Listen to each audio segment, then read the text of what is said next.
Man, why does it really smell in here all of a sudden? It's kind of gross.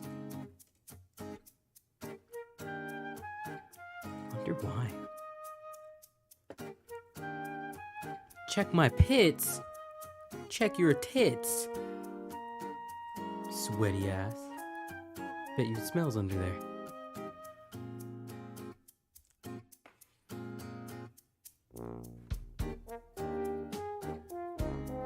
Are you sure? Sometimes I feel like you forget.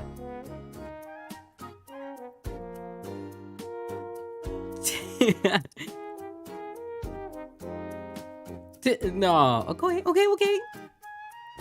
Even if you did, it still smells. Anyway, today we're working on yet another waste up commission, and it is for the lovely Nom Lemonade. I love them. I love them so much. I care them so much. They're very helpful and sweet and kind. So we're gonna be working on this baby, Paprika. They actually let me go through their toy house and choose who it is who I was interested in. And this wren was just so orange. There was no way that I couldn't choose them. They were really cute. They stood out to me outside of my favorite of their Sonas, Polaroid. But I love them. They're so unbelievably orange. And I love that for them. And it's also just like a simple, fun design that I could like focus on making nice and pretty, you know? So that is what we're going to do today. And they are also very friend-shaped, which is exciting. So, first thing we're gonna do is go and search for skunk refs. Woo! And then...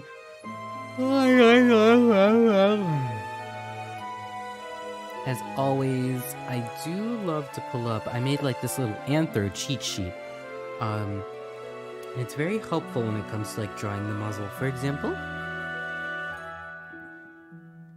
Okay, so we'll use this cheat sheet that I came up with. And if anyone's interested on where I learned this info from, would be happy to give yes.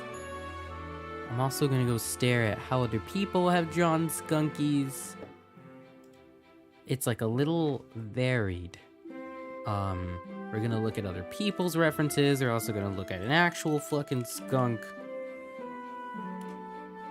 Bring up the baby. Oh! It's so cute. Hello there, Rose Lovely. I am doing, honestly, okay. Which is why I'm happy to be streaming, you know? It's an opportunity to be around people. This is literally a baby. It's a baby. That's a fucking baby. He's a fucking baby. I love skunks. What? Oh my god. Nobody told me that they were this cute. I'm trying to find a good reference for like head, nose.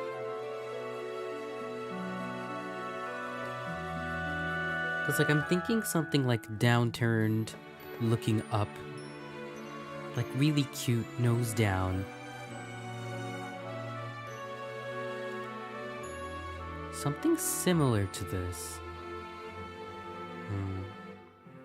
Give me a second to skunk the right skunk.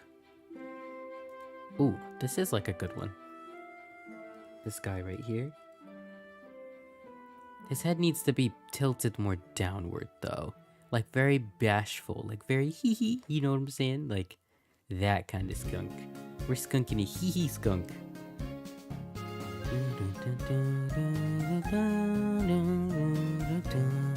Oh, that's a kind of hee-hee skunk? Not very hee-hee, but downturned face so we can see how the nosy nose works.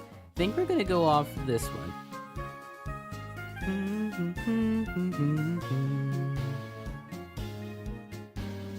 We're gonna grab this guy. Oh, what long nails they have.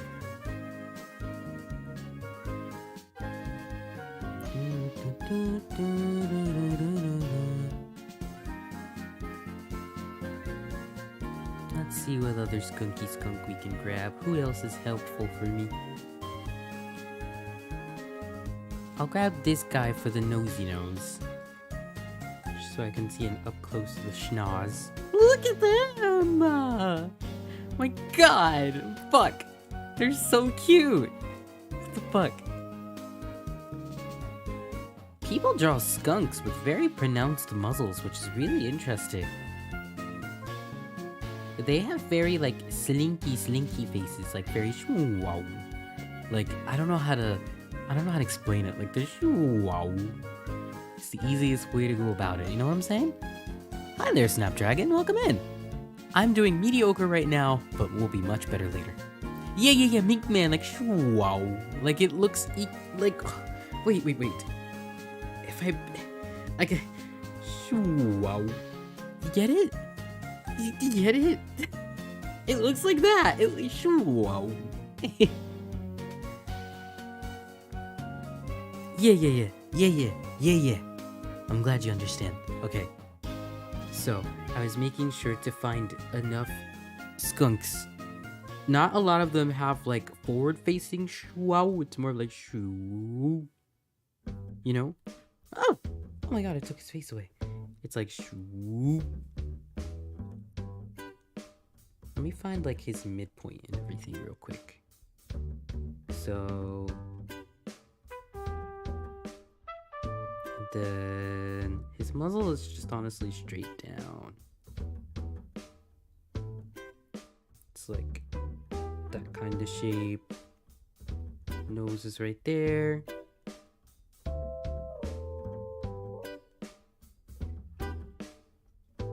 Eye sockets are more like right there. We get that like a cheek shape. Okay. And so I'm thinking if this is like the wow, and then that's the nose bridge.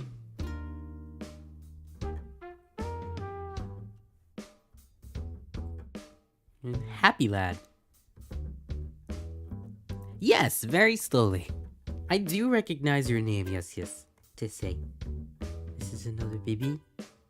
This is like right there. And then we'll start with like the nose bridge kinda, cause that's the muzzle shape.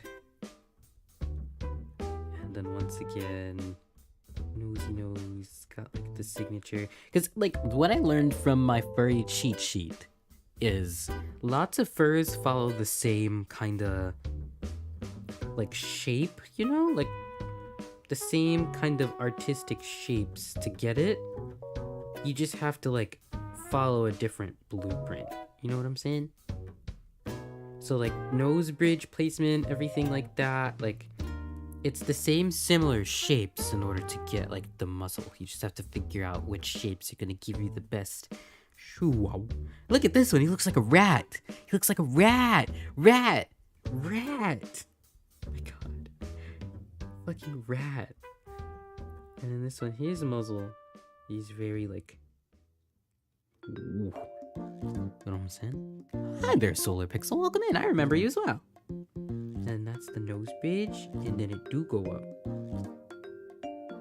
So their eyes, I see, are very low on like the muzzle nose bridge, kinda. Their eyes are like down there. You know what I'm saying? Look at this guy. Look at this guy. Like it goes very like outward rather than upward. Hey there, Geb. Good to see you're doing here. Yes, I like to see that you're here. This is the schnoz. This is the nose bridge. It is the eye. And it's the schnozzy. Shape like that. Very like oblong. He's like a little ferret. Look at that guy. Ugh. Yo, this is making me have like a newfound love for skunks. And because they don't have human hair, we'll have to give them a very skunk-like shape for the head. Yes. I was honestly thinking of downturned head, but I honestly kind of like the idea of like upturned and like, saying like big nose, and they're like, like this, like this. Like, happy. This is why I love furries. Like, yes, humans are great and all, but like, you can get smug in a human, but I don't feel like you can do smug with a human like you can do smug like a furry. Alright, so we've got our skunky blueprints. We can definitely still do the downward smug. I like that idea. We'll mix it together. We'll have our cheat sheet nearby, just in case I need help. Where did Paprika go? That's one of them. Where's the other one? Where's the other Paprika? What? Question mark, question mark, question mark? Oh, there they are.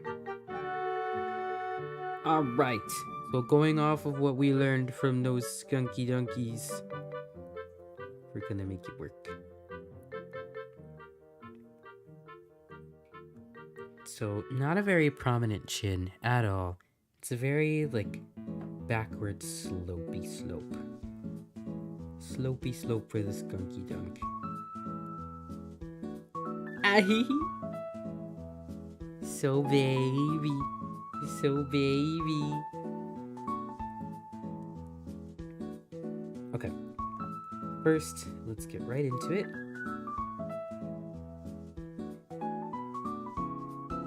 Where the fuck is my pencil?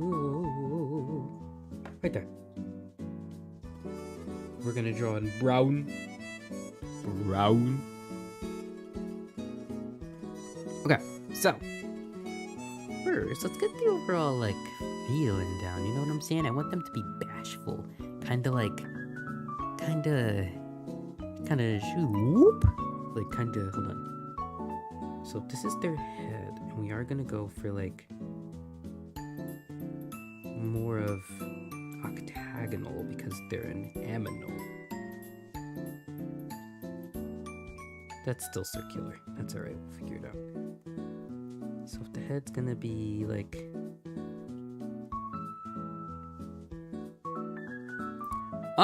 hopefully I won't be here for forever. But I will hopefully still be here for some time.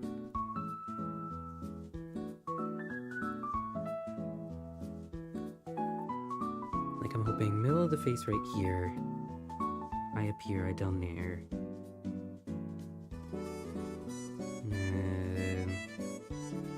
Top of the head type beat. Let me check the cheat sheet real quick just to set this up correctly.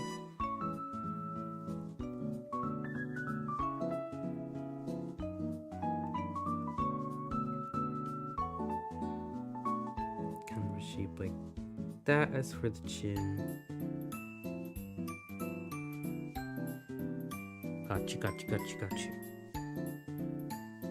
Alright, so then very long, slopey dopey nose bridge.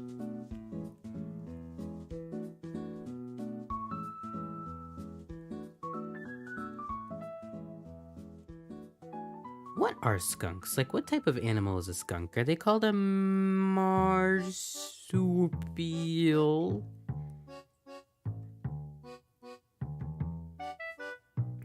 Don't want to, like, assume. Don't want to assume there's family. Animal family. Then they've got more of, like,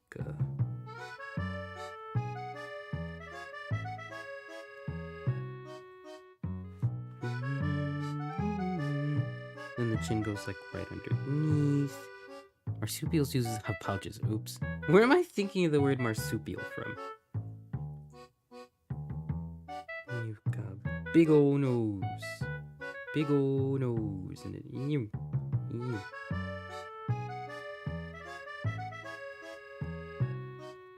A marmot? What the fuck is that? I've never heard of that before.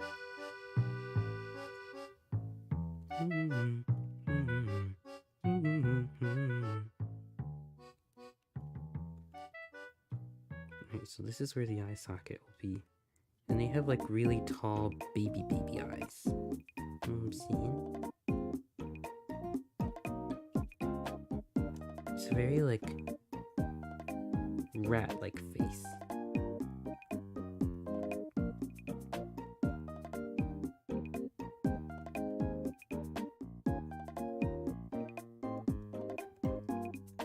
It's not really getting the slopey slope I want down you is good, but we'll figure it out. This is like kind of what we've got going on. It's not giving shoe as much as I want.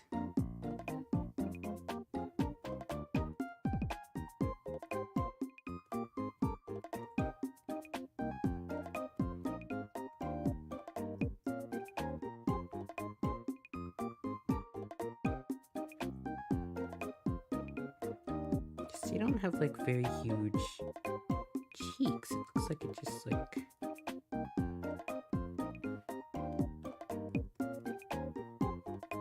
those are the little tufties, and it goes downward, like downward facing tufties.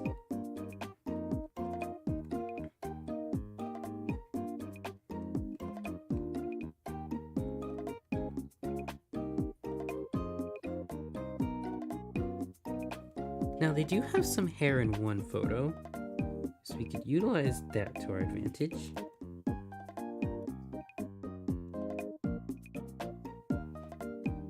And we can always stylize them a little more.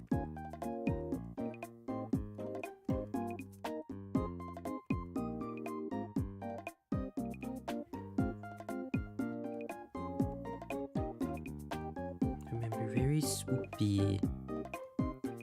I have no clue how to say that. Very swoopy, swoopy, swoop. And then they naturally have little teeny tiny browy brows, but this character does not have teeny tiny browy brows.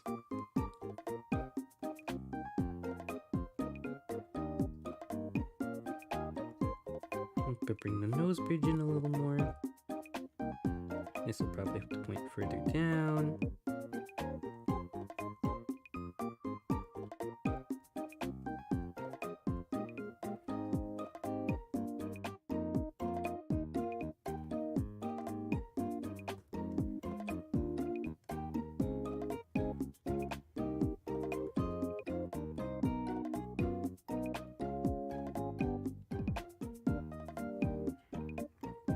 Be like looking down kind of vibe. Ears would be higher up because they're looking down. You like try to bank in on like the ooh kind of look, you know? Let's see.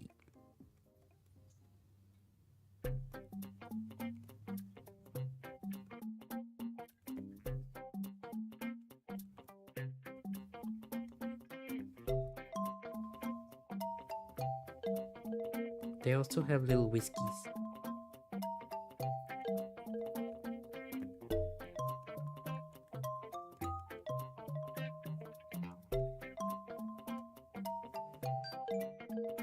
Oh hush, the cat is sleeping right now. Because in this reference of them, they have like a little bit of hair.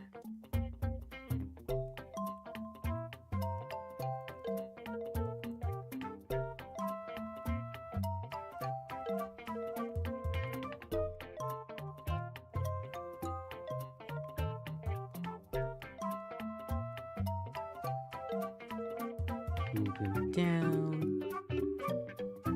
Don't know if I made the face too long, so let's go back to our references of these guys. Alright, so if they're looking down, you wouldn't see the mouth as much, I see.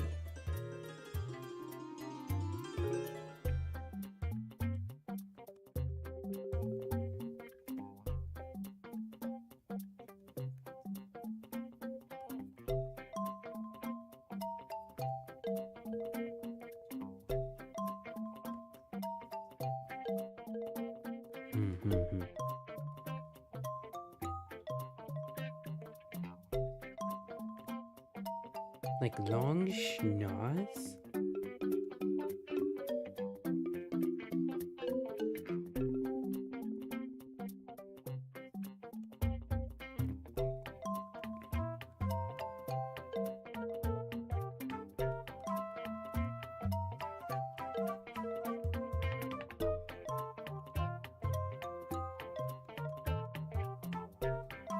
And you've got little teeny whiskers, it looks like. That baby had like super long whiskers.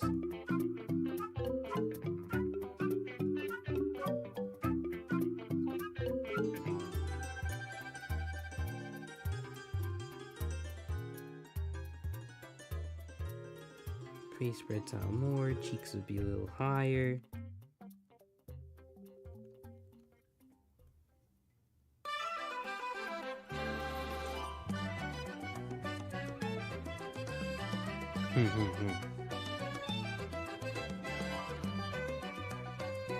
Alright, we've got a pretty okay head going on.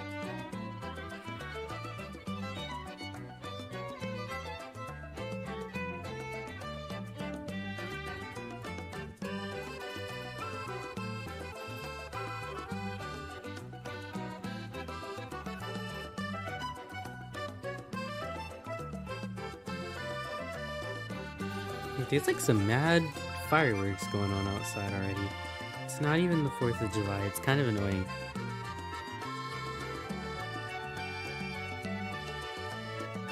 Alright, so we have the blueprint of our head. And now as for the body...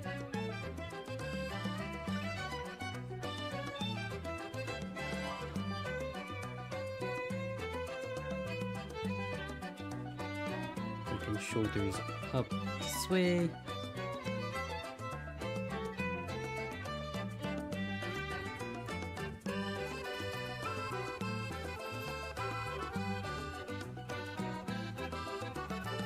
They have a very swoopy body.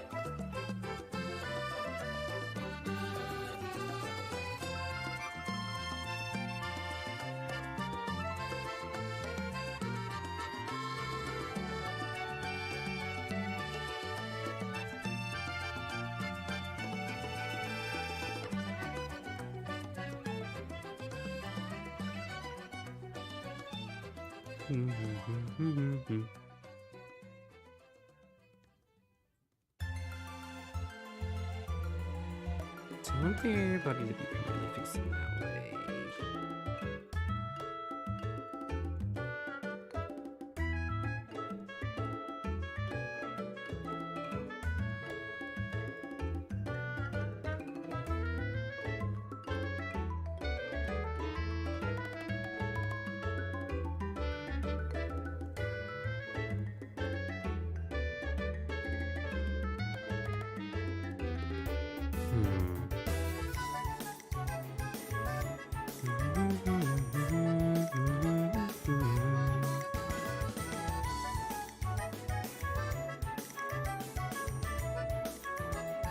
Damn, I don't even have my headphones off yet. I can hear like all the booms outside. Jesus Christ.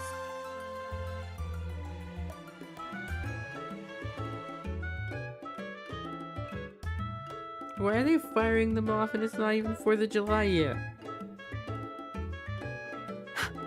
That's like, 4th of July is honestly one of my least favorite holidays for that exact reason. Like, just the excessive firing of like fireworks, it being really scary. If I remember correctly, fireworks aren't that great for the environment either.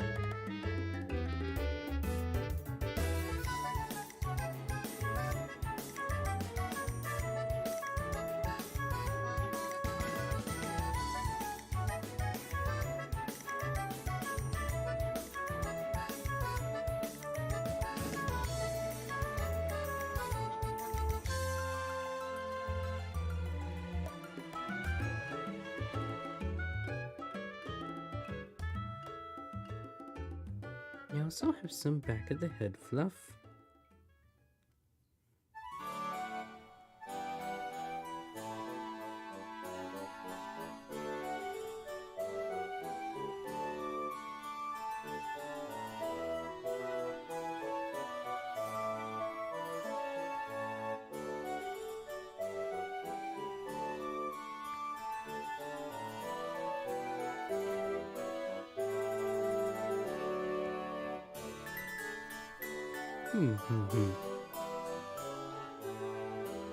Why is this song so familiar? What is this from? Is this Pokemon? Yes, it's from Pokemon X and Y. It's that one fucking Palis.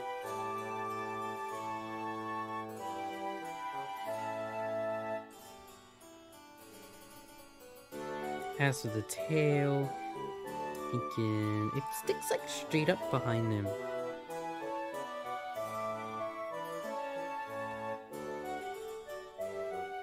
Maybe something like flirty.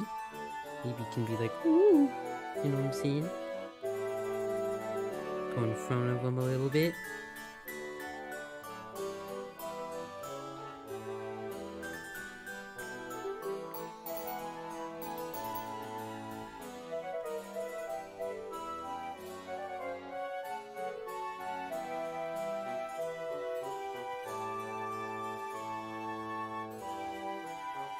I think something like this will be cute. We have a good base.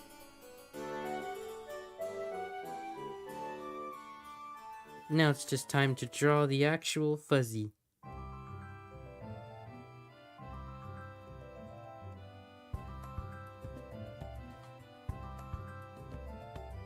I think the angle of the nose needs to change a little bit too.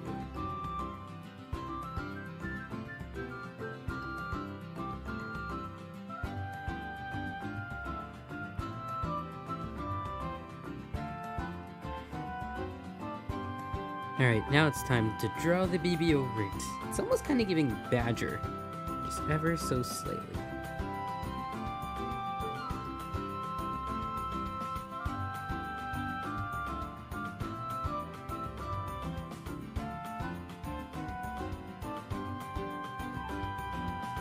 Zoom in just a little.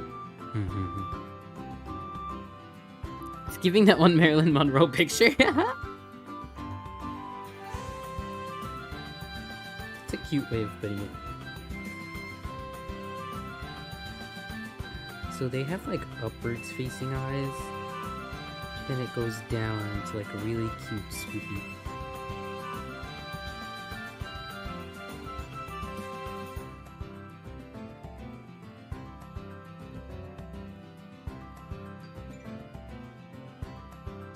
He's asleep. There is no training going on right now. Lynx and badgers are closely related. Maybe that's why it looks so badger-like.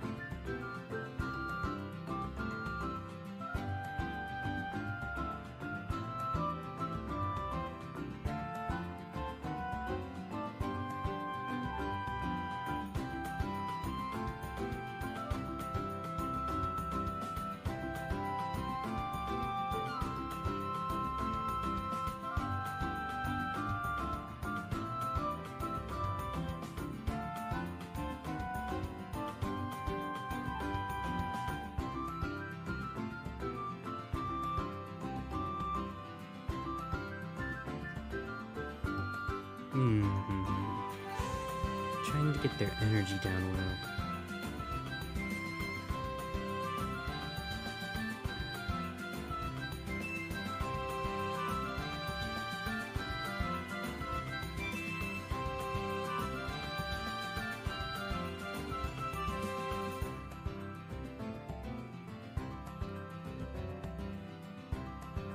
The little eyes, they're so cute.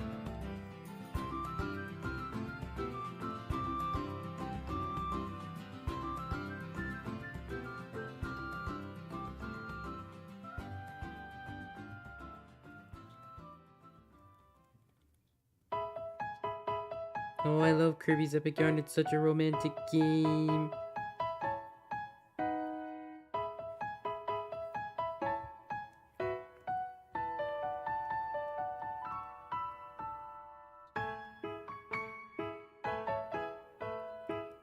And I love this character's eyebrows too. Nice and fluffy.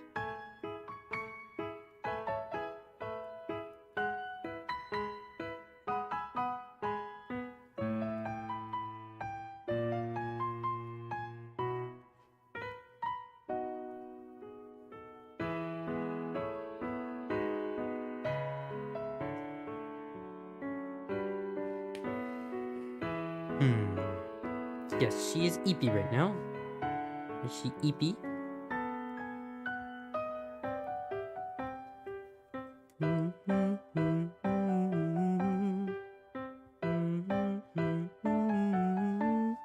Let's remove the lines real quick so I can see what the nose is actually shaped like.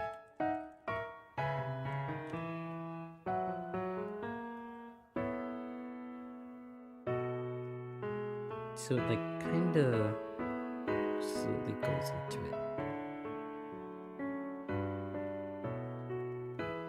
And then this is the shape right there.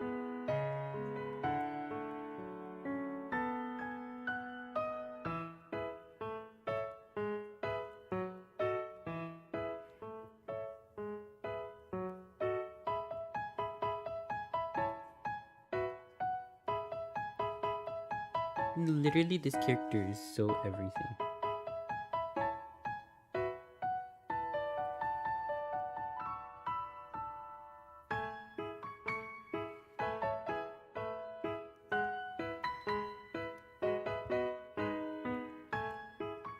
Let's see, I want to do a little bit of different feeling eyebrows.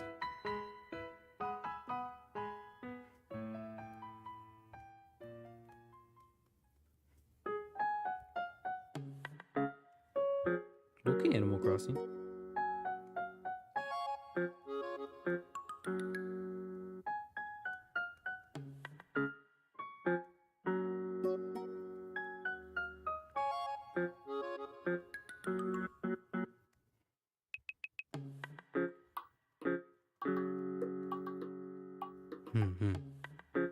Yes, it's very like bashful, happy. That's what I wanted.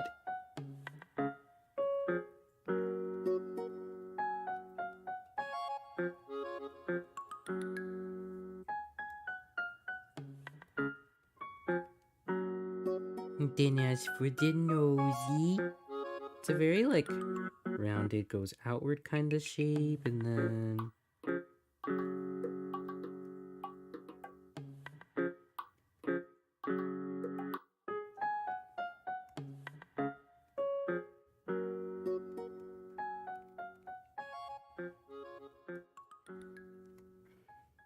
they're so cute.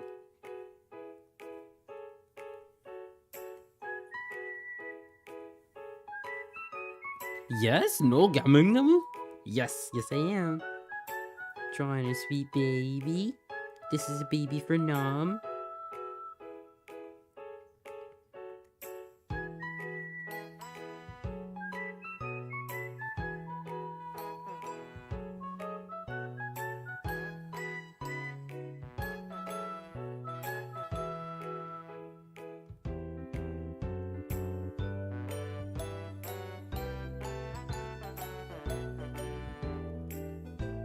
Do their little dotty dotties.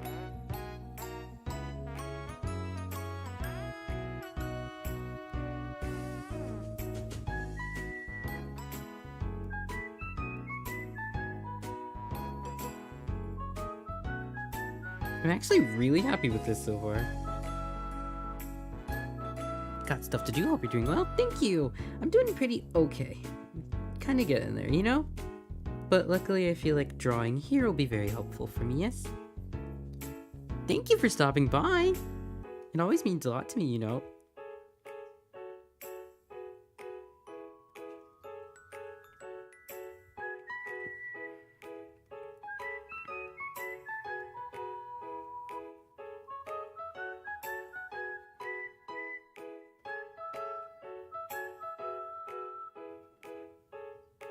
Alright, let's look at their little ears. It's literally just like non-existent dots in there.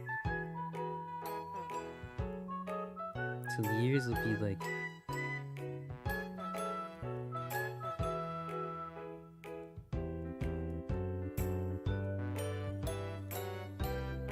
get like little nubby nubbies.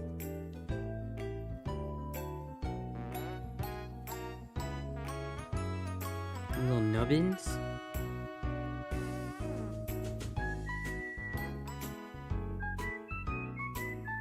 I'm gonna exaggerate like the little cute tuft in their ear. Nam said that they've definitely been seen with like plants in their hair and tail, so I'd like to use that to our advantage for this character.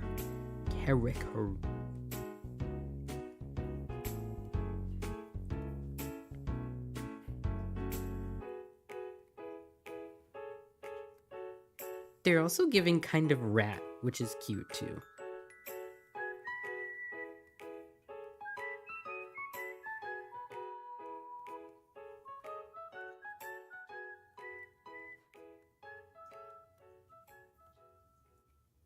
Hi there, Alpha. We're drawing a really, really cute skunk today.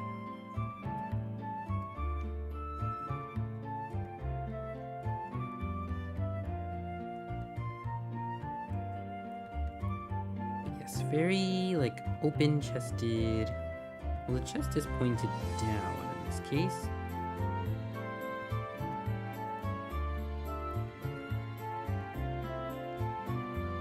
Stinky! No, they're so sweet! Don't you stereotype them!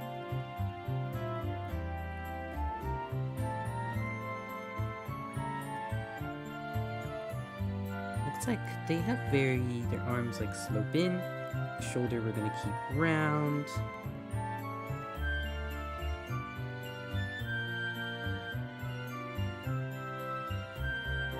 The top of the arm basically is like more of a slopey shape. And then the bottom of the arm feels more like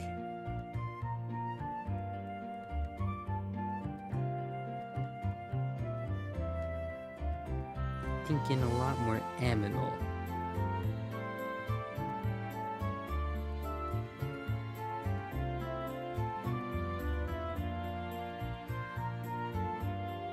That's that like downwards facing chest, the downwards facing plumage.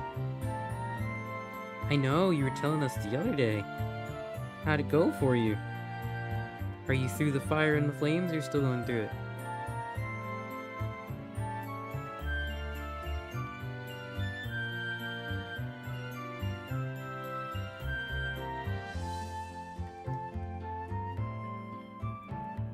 I want them to be nice and fluffy.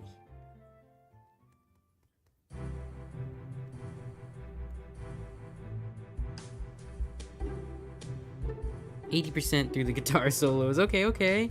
That's good though. 80% is still a pretty good damn percentage, you know? You could still be at like 50% or 60%.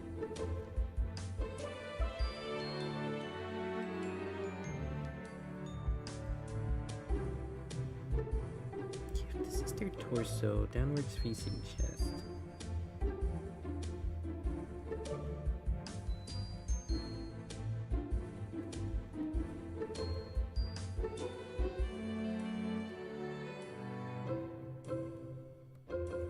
Section, and we go into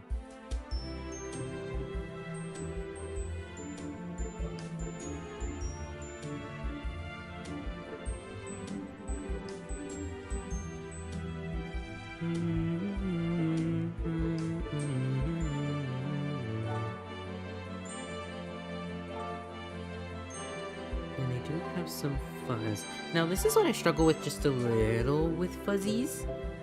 So I'm gonna pull out the Anther cheat sheet. Take a look at how this artist over here that I've been studying from incorporates the fuzzy fuzz into the face. Let's see, it's very ambiguous.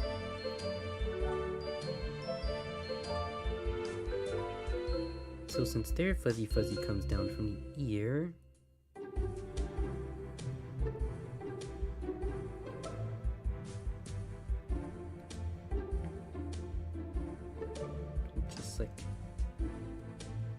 buzz out from there.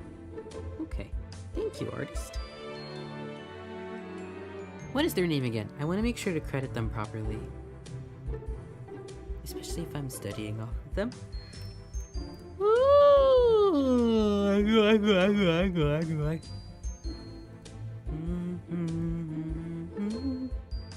Let's see, I should go into a bookmark. No, it's not bookmark. Also, didn't switch the profile. I have like, where do I find my lists at? I have a private profile that I have named Woggle Woggle, like the cat. that's in like the bath. It goes Wacko wacko! Wacko wacko! Okay, so the artist that I've been studying from, their name is... I have no clue how to pronounce it. Verwilder. Verwilder. Wilder.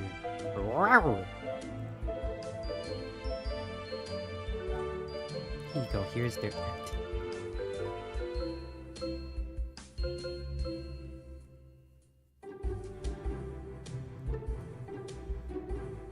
Ferrari, Verwilder.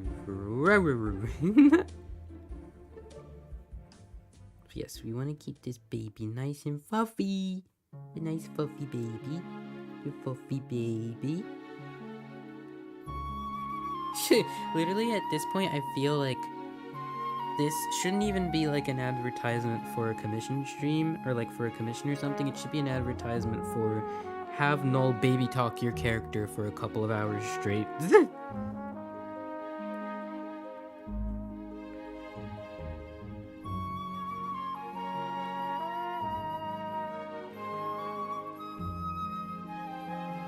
Because I very much equate characters and shapes to like sounds and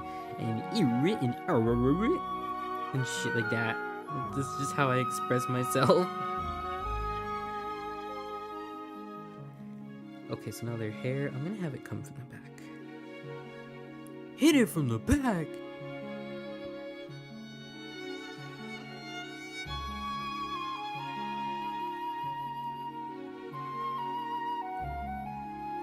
I'm gonna have it do like this. I like big plumpy hair, so they're gonna be getting the big plumes. Especially because I feel like skunks having big tall plumfies makes sense to me.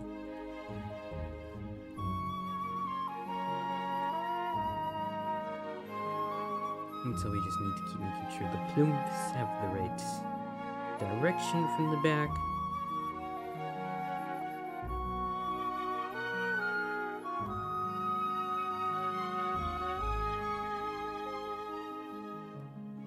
No tangents here.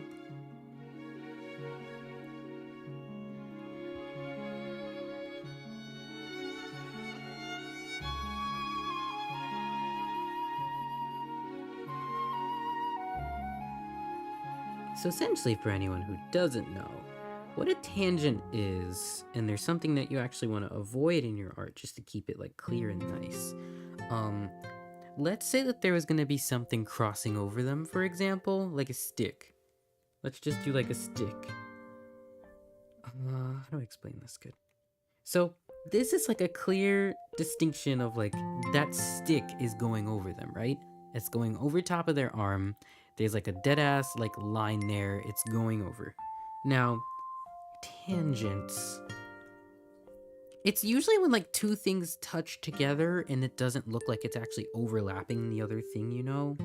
Like it's a really ambiguous overlap, and that's what you want to avoid. So like for example, if I were to draw like a dog leg, don't mind me, and then how do I explain a tangent? And like this other dog leg was behind it, but oh my goodness, there's like a little triangle right there.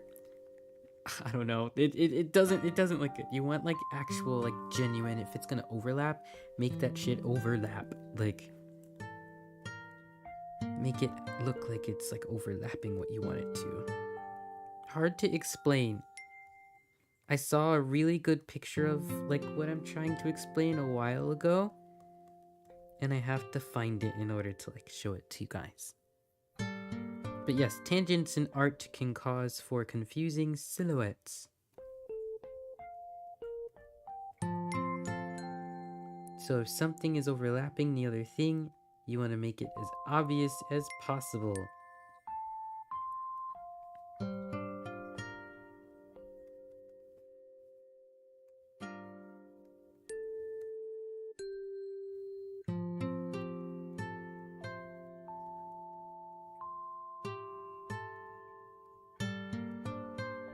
Because yeah, you can set up like a really good like composition or pose, and then it can all be stolen away from you in an instant by a really unlucky tangent.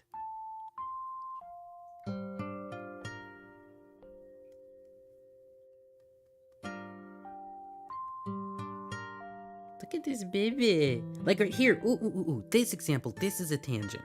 This right here, they're touching. They're not overlapping. And what you would want instead of that, for example, is I'm going to bring this fluff up just a little higher. So that way it's a very obvious overlap. No more tangent.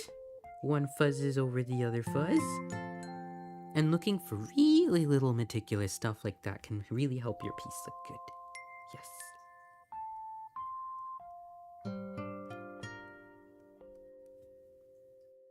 They are so cutie.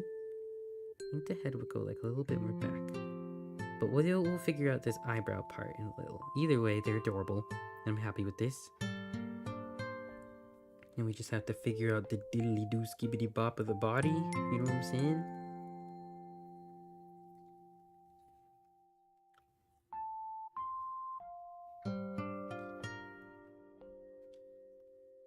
But they're definitely giving like aminal to me, which is what I mainly wanted. You know what I'm saying?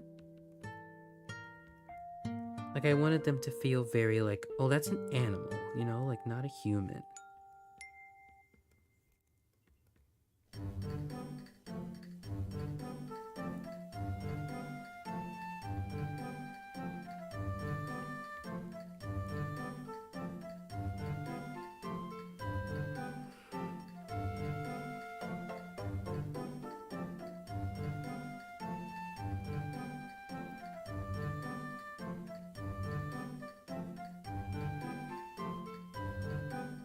So they don't really have collarbones since they're really fluffy. So I'll illustrate where the fur is going with plumage.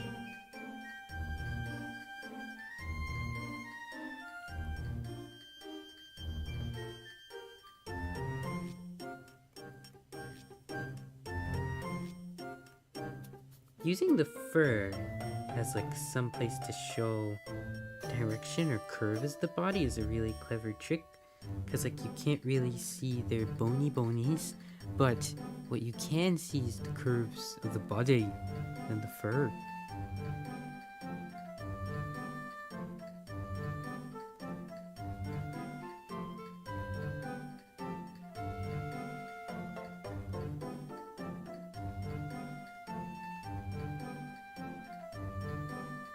Because like some people draw their furries, they tend to draw them very shaven, as I like to call it. But I like fluff. I like fluff, unless it's on my persona. My Sona is very shaven throughout his body. But his head is where like the fluffy comes back in with his hair. Whereas Kevin, same thing. If I want them to be like sexy, then I kinda like cut back a bunch on the fluff. But if I want them to be like cute, comforting, like inviting of a character, then I pull out the fluff. Lots of it. But if I want them to be fucking boner making, then they are nice and slender fur-wise.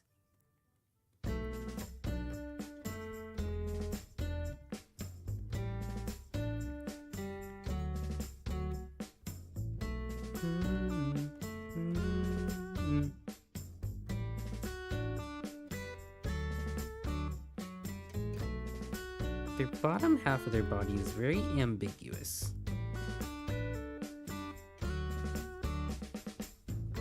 And I am desperately avoiding having to draw their hands. So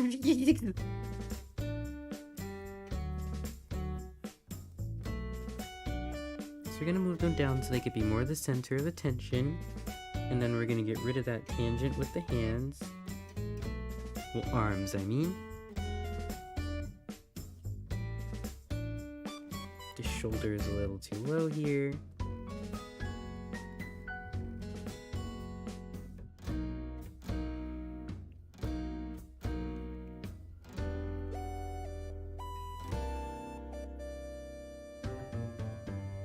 They do look very like, which is what I want.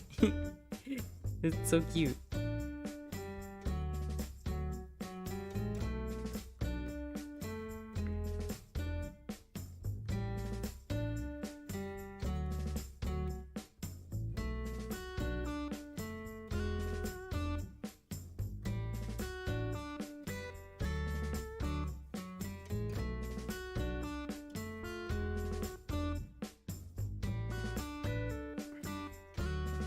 Alright, so now I want to draw the tail in the back, and they do have some thigh fluff.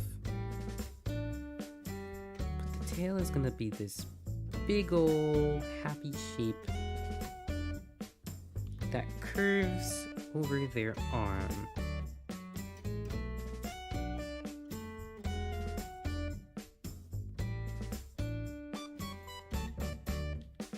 It takes just a little bit away, only a little.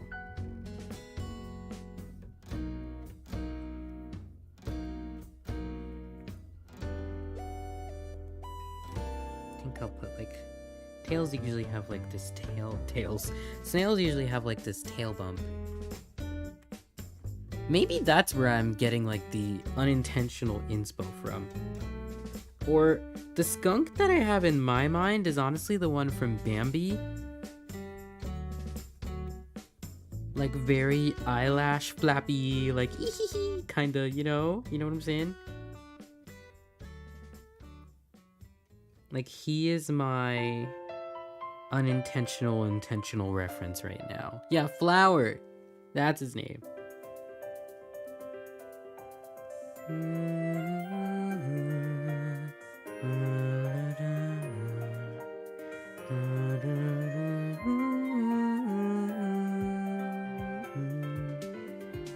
Yes, Flower is who I am thinking about.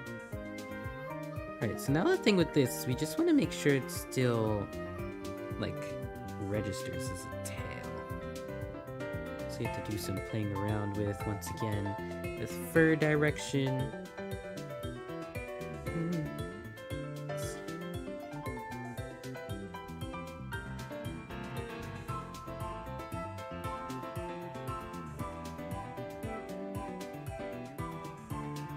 Don't really know what to do with the base of the tail. I guess it would just stick up.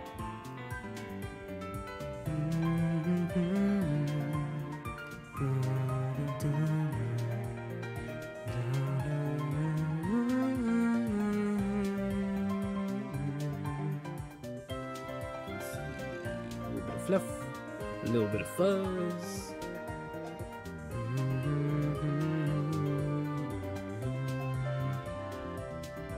Okay, something like this I'm pretty satisfied with. Happy with this character, especially since they're like simple but well designed. And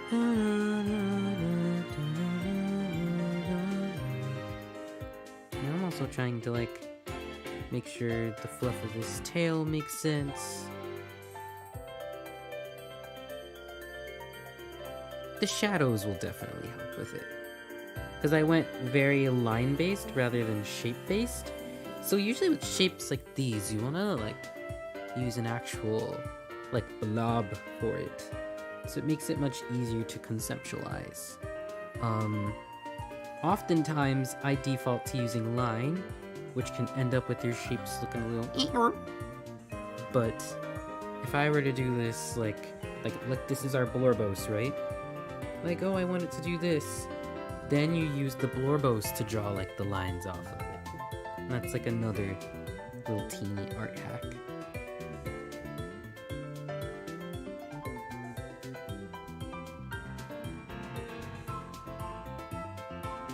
I like the way that I explain things to you guys. Ah, yes, use the blorbos. Looks kind of showy. And you do a little ew.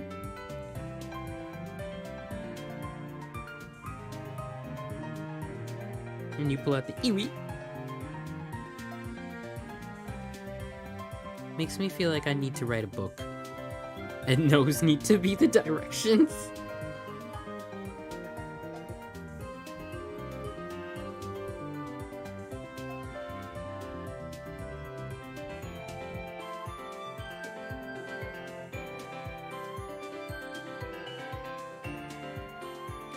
bring back that line, actually. I'm gonna use a little bit of this for the color change section. Their oblique is right there. Okay. I'm honestly feeling pretty darn satisfied with this, so I'm gonna send it to Nam and see what they think. They say they trust my judgment, but I just wanna make sure that anyway that they're satisfied. You little shwoo! Yeah, that's what they're feeling. They're feeling kind of shwoo. I'm glad that I got it with their face. It's feeling definitely rat-like, but it still has the shwoo that I'm looking for, which is very good.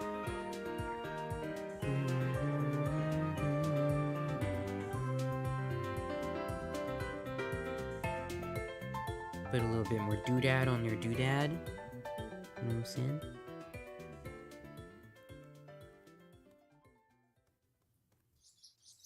He keeps saying the word doodad. And then look at what I'm gonna do. We're gonna make the fur do this cute little thing right here. Oh yeah. Oh yeah. Isn't that fucking fantastic? Yeah, up to you, She-Wolf. As always, I very much encourage people to pay attention to their financial well-being first. I will always be here. If I'm ever not taking commissions that month, maybe I'll open them up in another month. Focus on yourself.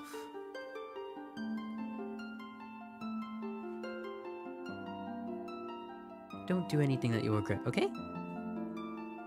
Especially because I feel like my commissions are on the expensive side, even though they're reasonably priced for the work that I put in.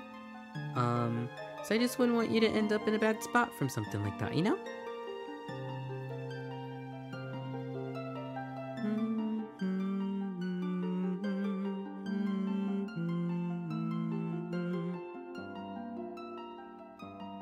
Alright, we're gonna go send this baby to Nam and see what they think.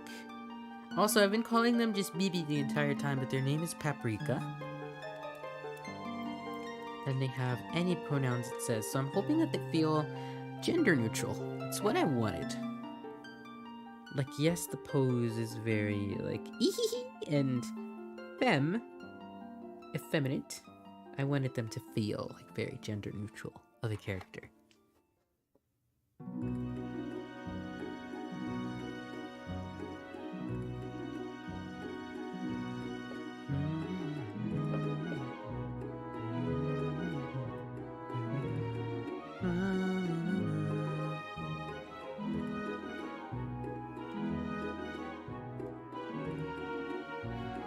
Oh, I think they may be eeping, they said. Done?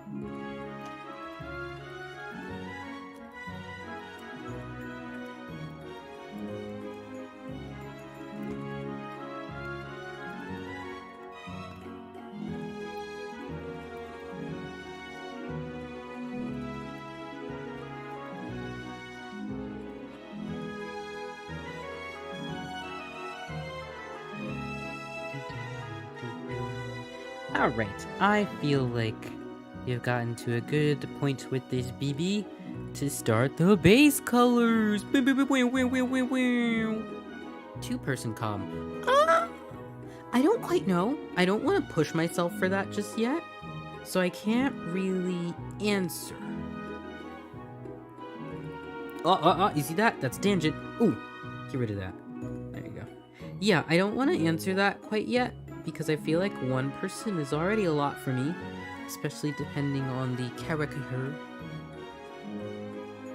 So, TBA, my friend. TBA. Usually, if I do another person, I don't do a plus 50%, I do another on top of that. Because I still put, like, the same amount of work into that second person. So I take it almost as if it's its own, like, commission entirely and add on times 2, essentially. It's what I used to do.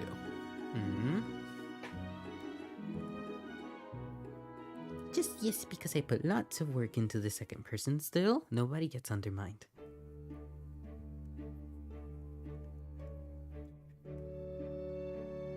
Also, I'm listening to my voice and I don't hate it, but it reminds me that I need to do my tee shot tonight.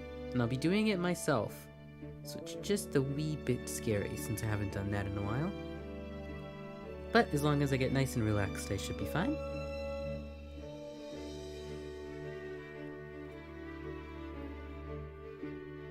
Oh my goodness, they're so pretty.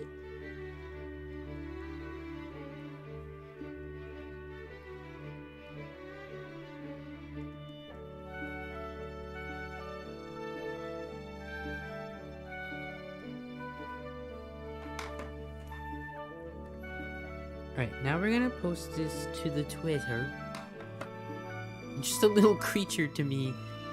I'm feeling kind of like Paprika. Paprika's a little creature at the moment. So I'm also feeling just a little creature, yes. Well, I feel like I'm usually just a little creature. I'm just a baby. That's me. I'm just baby, but I don't like being treated like a baby. I used to get infantilized kind of a lot, and I didn't like it.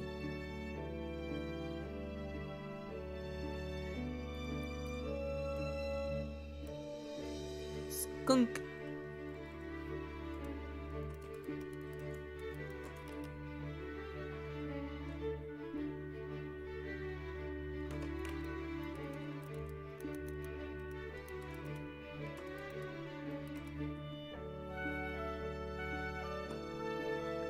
Alright, we're gonna post the update to Twitter.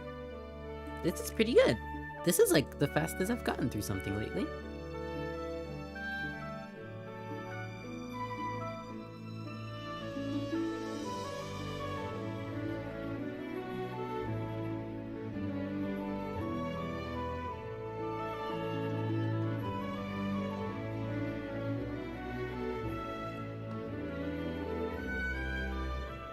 Alright, then we're gonna close Twitter.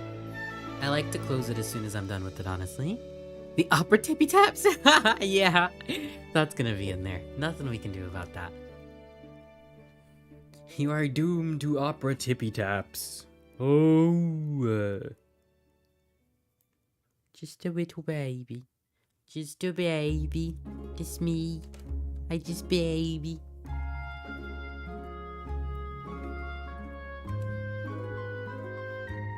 Oh, you like the tippy taps? Yes, yes, I do too. That's why I have them turned on, yes? So my mic is giving me fucking issues again. It's really hard to figure out where to put it to where I can draw and you guys can hear me well. But like, my pen won't hit it. Kevin always sets it up really good. But then I don't remember where he puts it at. Because I move it out the way, obviously. I think this is good. Now I just can't read chat. Just put you guys over here.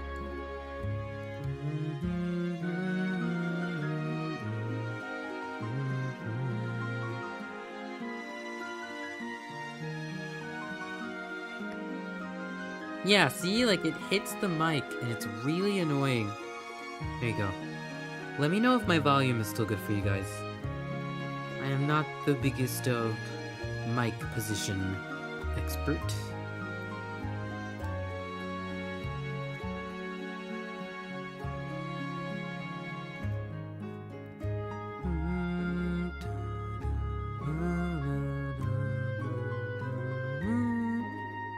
Alright. We're gonna quit sketching. Oh, we're gonna work on it now.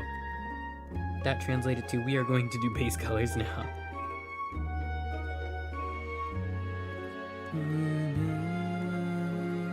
Multiply. So for painting usually, I take my sketchy, I set the layer to multiply, so it'll be a pretty color. Oh, so bright, so orange. So bright, so orange. And then I do color by hand. I don't use any of that fucking... You know how people have picked up the fucking, the lasso tool? The mic's okay? Good, good. Good to hear. I don't do that lasso tool shit. That ain't me. What does that do? So essentially, setting the layer to multiply. If I put it on normal... You see how it's just that same brown? Not bad. it like sits on top of the color. For example, if I were to do this with something like, let's see a color that just does not sit well under this brown. Hold on. This fucking, well, that still sits well. Either way, like a fucking color that we want it to be different underneath of, like we're gonna put those three just for reference. Then I'm gonna take this bright ass yellow. You know, when you do it on multiply, it essentially sets it so it's almost kind of see-through. Like the value of the color that you have on it snaps to the the hue that's underneath. So like that dark brown changes to kind of black when we put it on the blue. When we put it on green, it changes like very deep green. At work, we call that legacy green, the Yiggy. On top of this kind of tannish color, it still stays brown. Like, you can play around with the way that it looks. And so I do multiply on top of my base colors to have more of like a line color to go off of, yes. Yes, it's dark at the moment, but what I am gonna usually change it to is like this lighter brown. Because I think one kind of goal that I want to set for myself with my art this year is no black lines. We're gonna try to go for that. Some of my pieces have already broken that rule already, but I very much so want no black lines in my art. And so setting your line to multiply and playing around with the color of the line will help you do that, yes. You can do this with line art too, it doesn't have to be with just your sketch. My sketch is essentially my line art. So for example, if you were using line art, you just make your line art like a different color, and then set it to multiply. And sometimes, even if you do super, let's say like bright colors, like if I wanted to do this bright ass pinky pink, hard to see, but you can still use this as a line color. And if you build up off of this, for example, like how I paint, let's say we're gonna grab like this, you can get like very gentle shadow colors from like the edges of your lines too. So like to shadow the eyelids, for example, you can just like take and use what's around you. It's basically what painting is. Take and use what's around you intentionally. Not randomly, intentionally. And blending. So like if I wanted to make this eye something nice, we don't have many values to work with. But like, that would be like the lighter tone of the eye. Would be where their pupil is. You see what I mean? Like you can take what you put down and make it into something very pretty based on what you had. Yes, what do you use to blend? So I don't exactly use a different brush to blend. I have something called the fucking, the melty brush. It's kind of like oil. I use like an oil painty kind of style brush, yes? So the melty brush just kind of comes with its own like blending capabilities, essentially. Kind of like this line. I want like the purple with the orange for some nice contrast. Yes, so choosing your brushes wisely can also be a really helpful way to save you some time. So that way you don't have to switch between like the blend tool and your actual brush. I find it nice to be able to just blend with my brush, because it also gives you much more characteristic blending than just like the blur tool, for example. Oh, kitty stretching. Oh, baby. Yes, so find you a brush that can do both. Find you a brush that can blend base color. That's usually like my coloring brush that I use for everything is. Oh, I think I know why she's getting up. It is 9:50. She eats at 10, so we'll see if she's hungry when she gets up. She didn't finish her lunch earlier.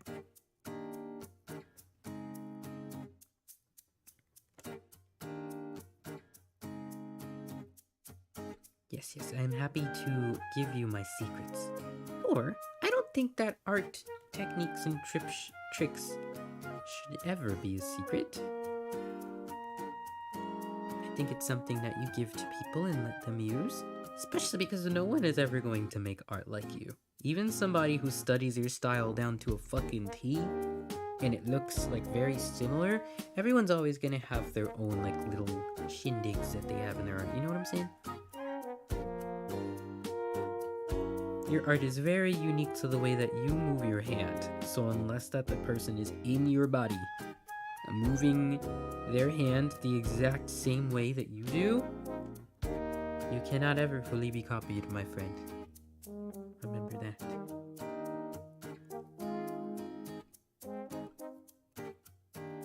So that is why I'm happy to tell you all of my trade secrets. Use them. They are helpful. They've saved me so much time. I'm now a little confused with where I was putting this tail. I think I made it really big, so I think it's actually all the way out here. Okay, there you go. Yeah, there you go.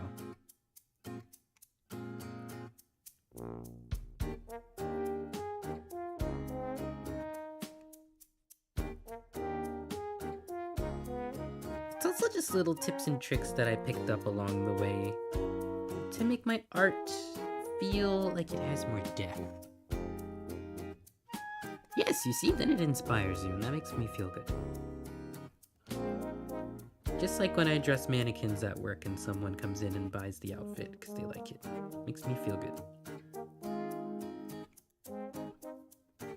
It's like, yes, I've done my job.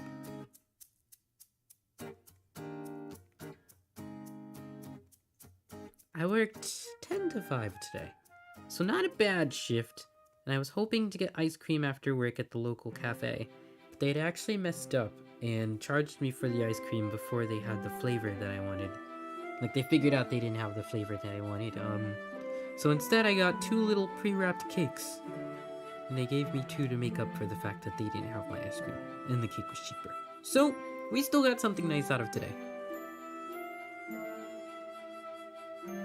I'm also gonna shave down these whiskers a little because they're causing slight tangents. There we go. But yeah, if you draw, feel free to share. I'd like to see.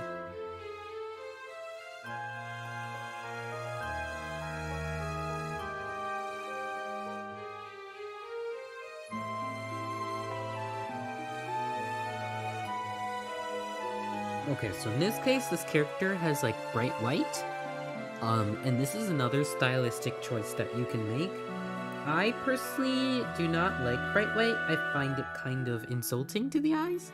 So instead, I'm gonna use, still looks very bright, but I added in some yellow to make it a bit more bone colored. I feel like it would meld well with this character.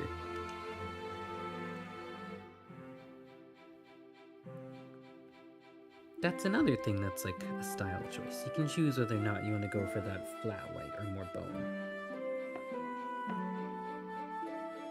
Yes, much better. But the other thing makes me a little sad that I accidentally deleted all my drawing files. Aw. That's why there are always new memories to make, my friend. Even though it sucks that all the past stuff got lost, you've still got hands. You can get to work.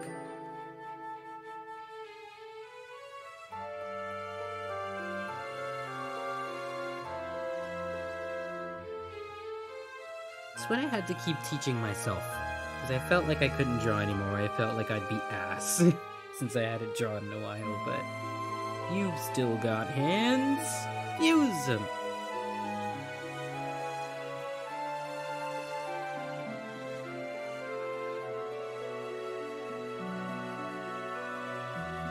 And then every day I go about saying, oh, I miss drawing, wish I could draw. Ooh, ooh, ooh, ooh. Do it! Do it! Just do it. Oh, kitty, kitty. Oh, she must be hungry. She is rubbing herself all over her, like, window perch. Pen change. Set the layer into multiply, then choose a color similar to the base color. So, you want to set the layer to multiply when you're done. And also, you don't have to choose a color similar to your base color for your sketch. I just do it depending on how I'm feeling. I do either blue or red. And it's usually like a really deep color. You literally just choose any color and set multiply to the layer once you're done your sketch. Then you change the color of those lines to literally any color that you want. Like, it doesn't have to be similar to the base color. For example, I went with purple because it's contrasting to orange. I do 4000 by 5000, and in my resolution, I have finally humbled myself down to 600 dpi because I do not need for it to be 1200. I thought that I did, but no, I do not. It is still very clear at 600 resolution.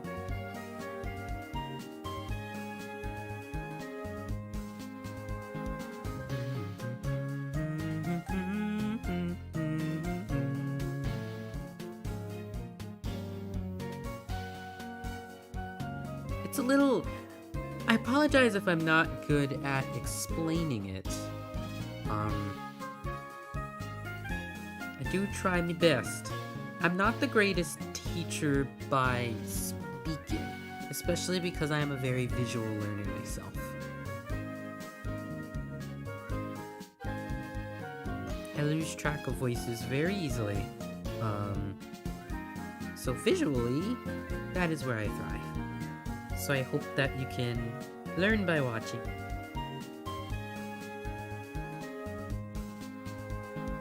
Well, don't call yourself a dumbass. We don't allow that negative self-talk here. You change that.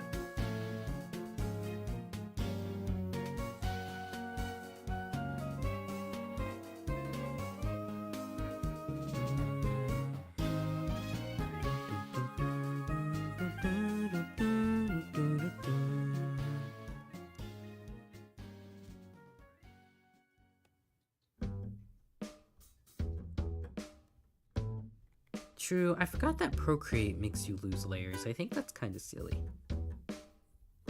Is there any way to get unlimited layers on Procreate?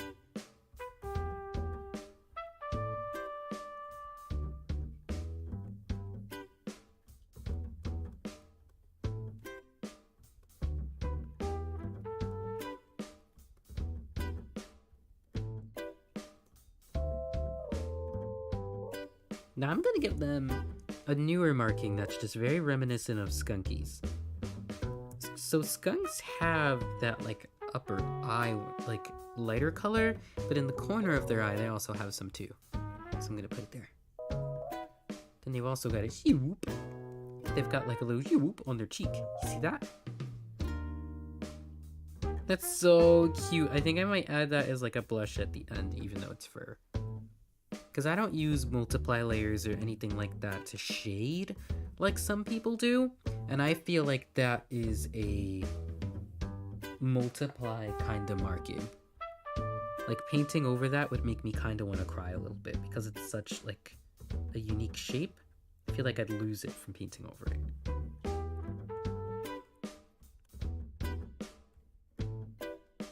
You've also got a little toothy tooth. So I'll be sure to put that in once I get the chance.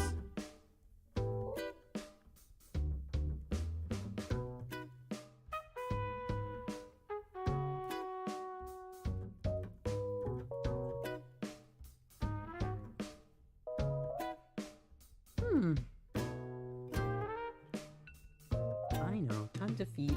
Are you hungry? Hi, girl. Baby Humpty. If you're Humpty, come down off your perch and I'll feed you. Come bother me, okay? Procreate is my choice due to I can't afford Steel Paint and tablet for the computer. Yeah, it's kind of tough, isn't it? True, Clip Studio is a little bit of a hurdle to get over, I noticed for some. At least for me, from my own personal experience, to speak from the eye perspective, I didn't struggle very much with Clip Studio. I more struggled to learn how to like properly use the brushes in a way that made me feel proud. Because you can go and find like a whole shitload of brushes. Like if you don't like the default brushes, you don't have to use them. Dead ass. There's so many of them available that people just like make for free. The Melty brush, for example, that I'm using right now is a free brush.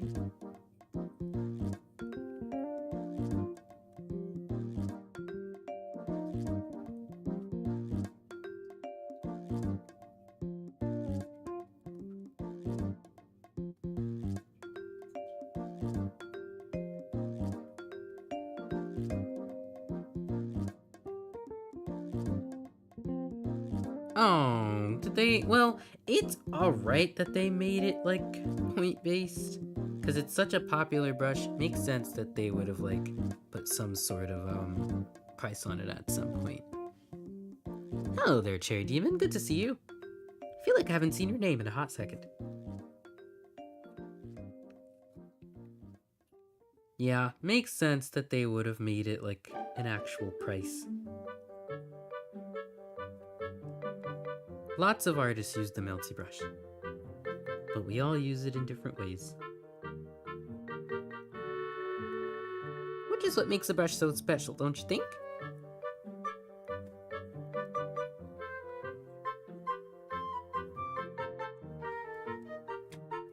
Oh, yup, baby hungry. Okay, I must feed my cat. So, I shall stand and feed the kitty. Alright, so I'm gonna get that signature red color that I just grab every time. I'm going to play with and feed my cat, though she kinda tore her bee in half already, and now it's like shedding fur everywhere.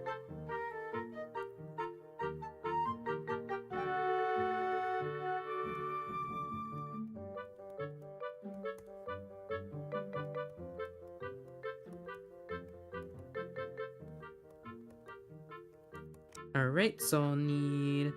I say...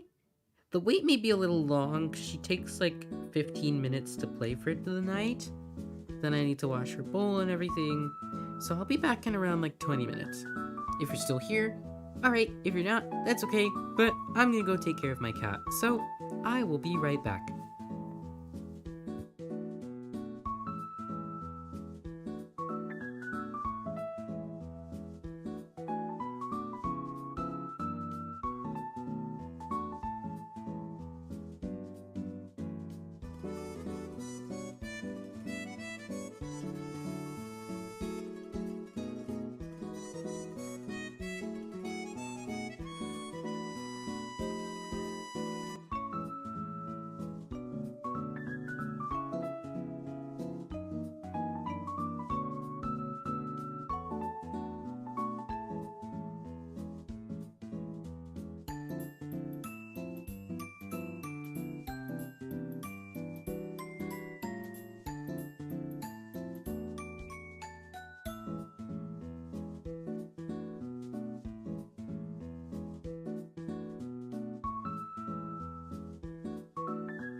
Alright. We knocked out a couple different things in that time. Definitely was more than 20 minutes. But at least Keys is taken care of. She has like some food to pick on if she wants to. I also cleaned my earsies. Let's see.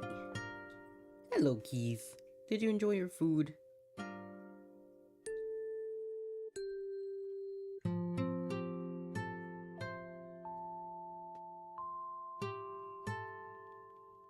Hold on, work-related text. Hello, Alpha.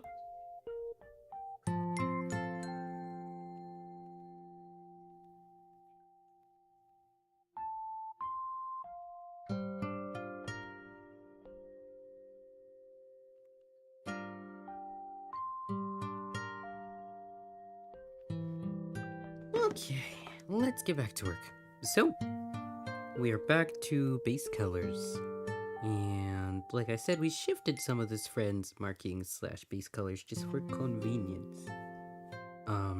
As for the eyesies, I like to do eyes like they're always gonna be like an off-white color. You can make the base tone what you wish. I usually like to do like either a yellow or like a reddish. But they're always gonna be like a little gray. Your eyes are never, they're not flat white. Anybody whose eyes are kind of white like that has used some sort of eye whitening agent, and those things scare me. But yes, your eyes are never just like white. Hello, Keys. Oh, my girl. My baby. Do you want to come sit on the chair with me? Yes, she's just eating her food. I think the whole thing of like eye whitening agents even being like a thing, it's kind of fucking terrifying, don't you think?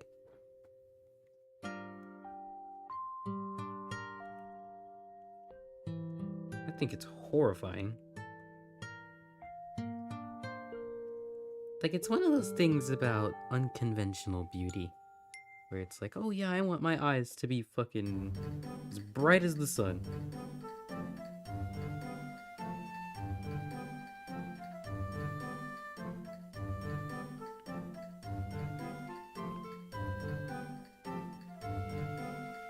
Okay, so figuring out where to place this...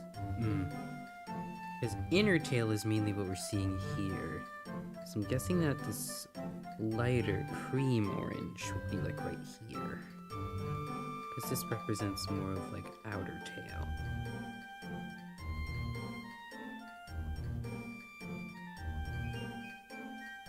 And we can refine that more around like right here.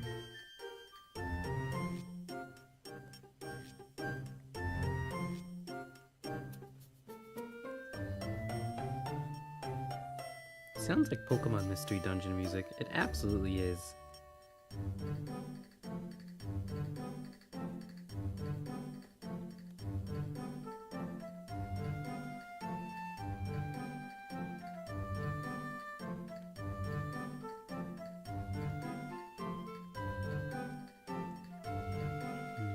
Righty.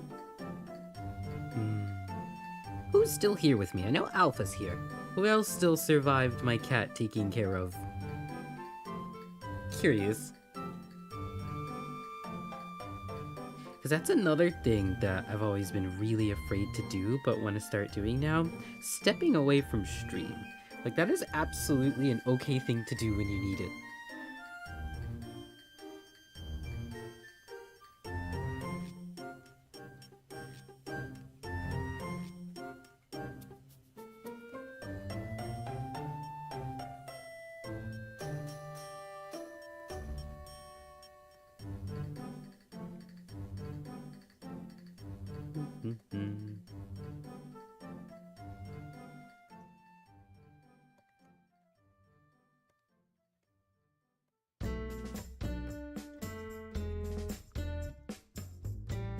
Every time I hear, like, New Horizons music, it just feels so, like, wimpy to me. I don't know. I am a New Leaf fan through and through when it comes to Animal Crossing.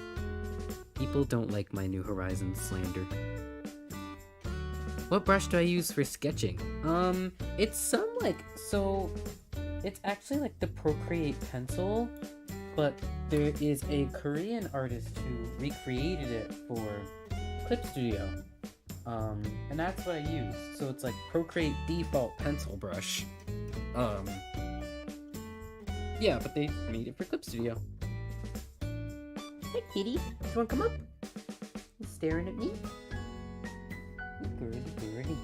Your dad is working hard. We have to keep where we live. It's important.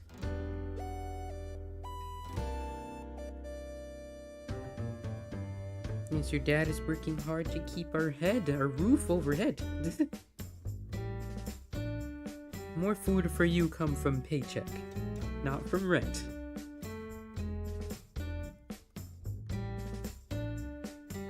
Oh my god, she farted. She's like gassy. I don't know. It's gotta be some sort of food intolerance. I think it may be chicken. Cause I don't know. Are cats usually gassy? I feel like that's a dog thing.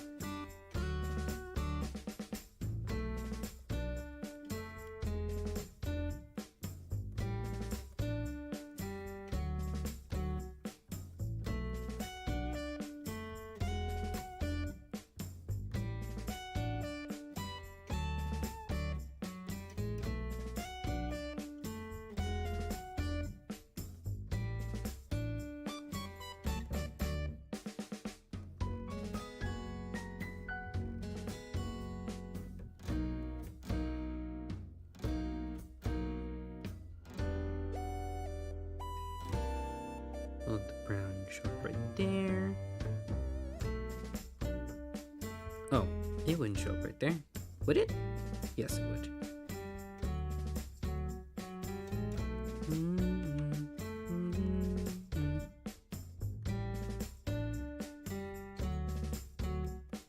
The nice thing about your base colors with painting too is that yes, you can base color, but you can just paint over that bitch. Like anywhere where you feel like you've messed up. What are you up to?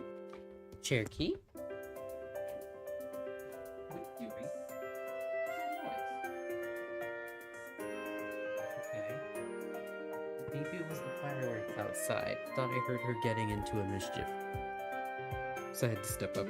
I'm telling you, I have to sleep with my eye or do anything with eyes behind my head or sleep with my eyes open with this cat.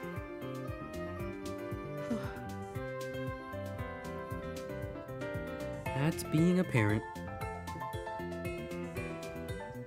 Alright, there you are. You're on your tower. That's much more relieving to me.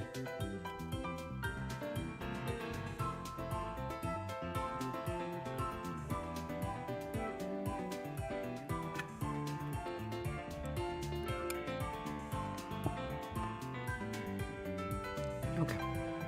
So we sent the sketch to Nam, and Nam seemed to like it, which is very good. That's what I enjoy to hear.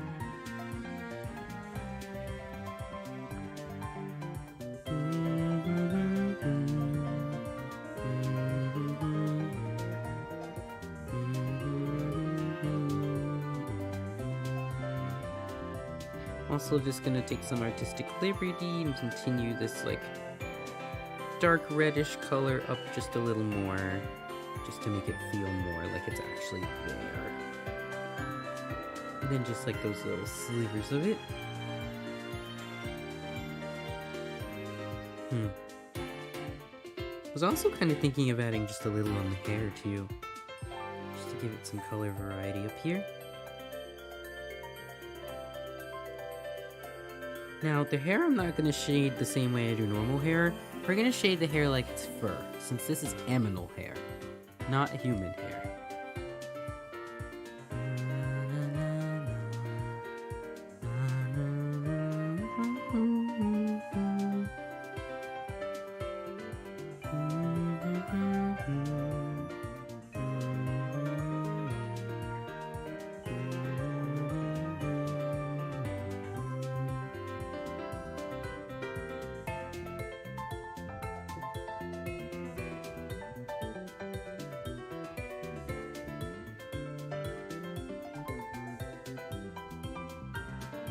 Usually with other people's characters, depending on the complexity of the character, you very much can take like artistic liberty with markings.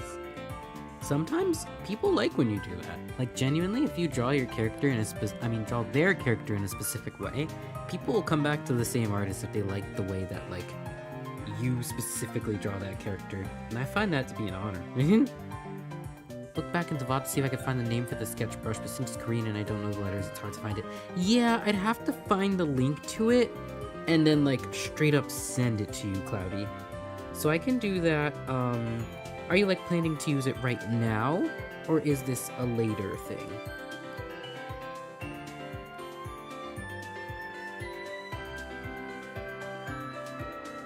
Right, now we're gonna do some shading.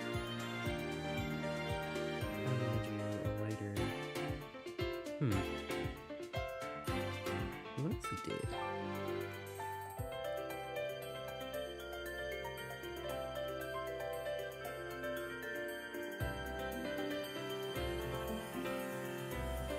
Oh, you went to Seattle? That's cool. Like Washington?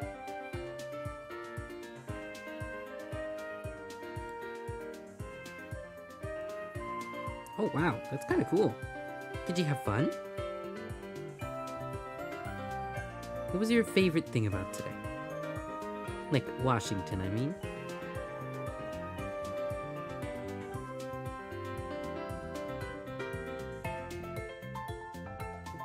We're gonna use some of this for shading, just to give them some dimensionality.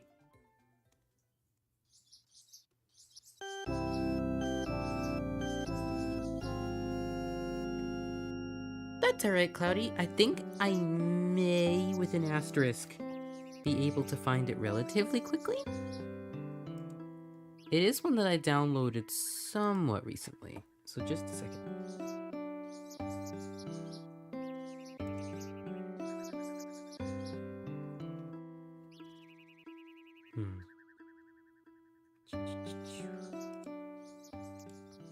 My profile, my favorites, maybe my favorites. Do I have it in there? At a stadium game? Was it one that, like, you could do yourself? Like, what kind of?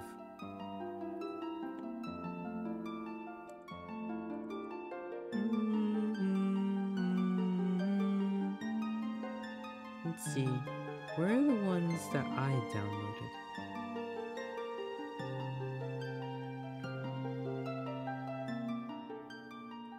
They've changed up the app now and everything. Like, now I can't even tell where I can find the stuff that, like, I downloaded. New questions, social media. Manage materials? Yeah, no, I deadass. Where is it? Downloaded material.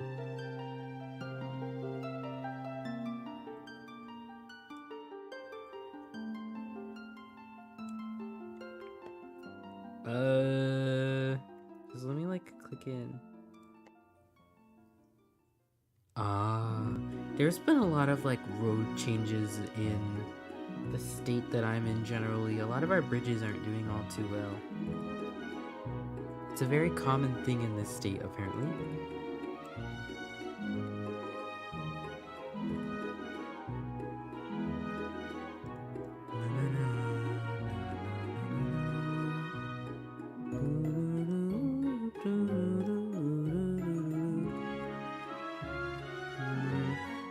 Can I find this brush for you?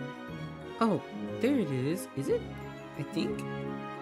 Oh my god, there's a gnat in here.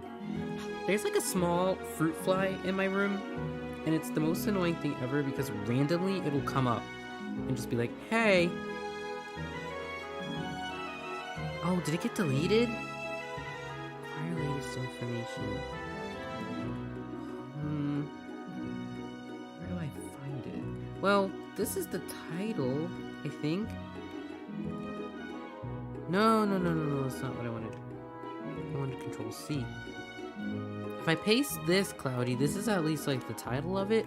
Maybe type that into like the Clip Studio assets and see what comes up.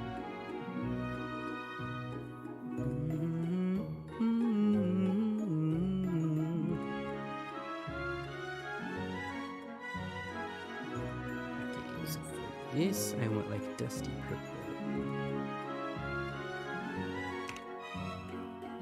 Hopefully it does come up. Because they've changed the app. I don't know how to go and find where stuff is anymore, sadly.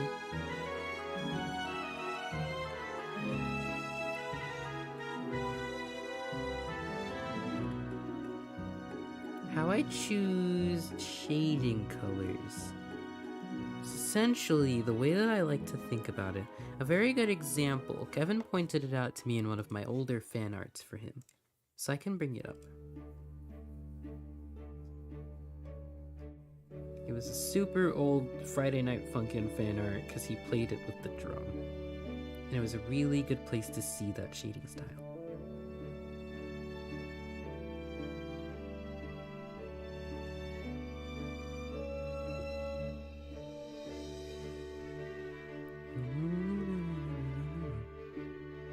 I have to go back. Wow. It's crazy to think of, like, how long ago that was. Huh.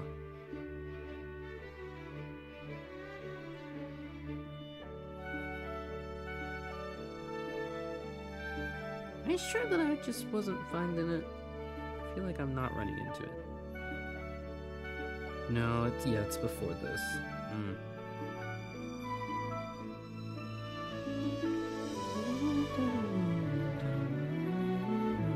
Definitely before this. That was like the Kevin birthday video.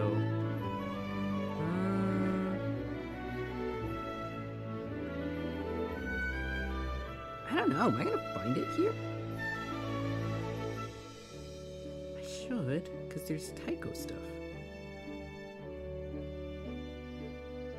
Damn, I don't know, maybe I drew it even before having this computer. It just feels not right. Let me see if there's anything else that I can, like, bring up that has it. Or I could just explain it here and stop trying to find something older and stop being lazy.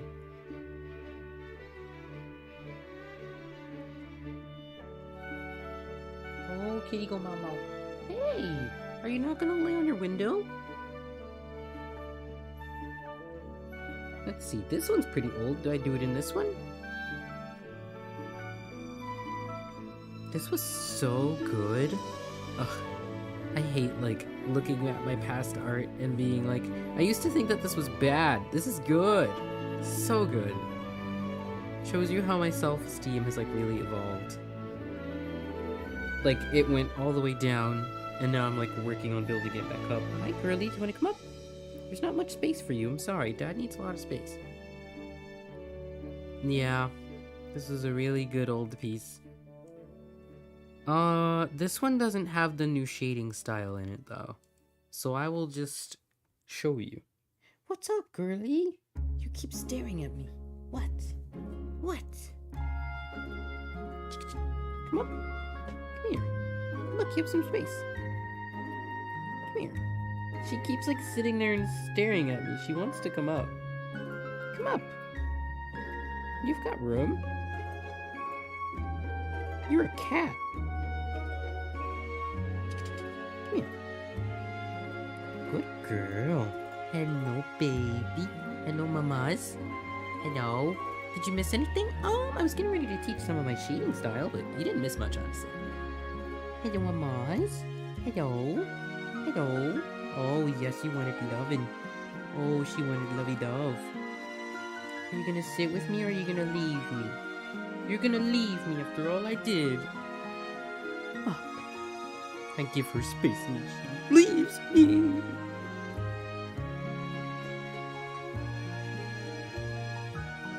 But yeah, I like to use like kind of purpley shading.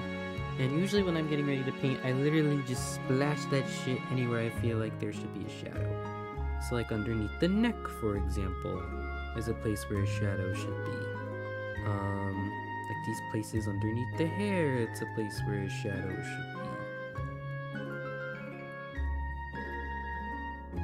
I kind of just do it ambiguously. Like some people follow like an actual, like, oh, the light goes here, the light is hitting from here. I say fuck it and I do what I want.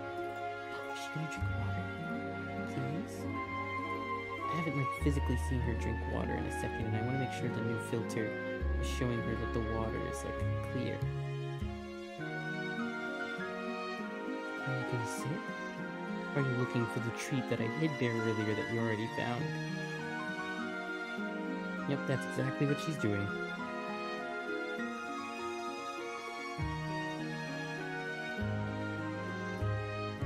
Nico! Hold on, she's getting like dangerously close to the cord. Hey.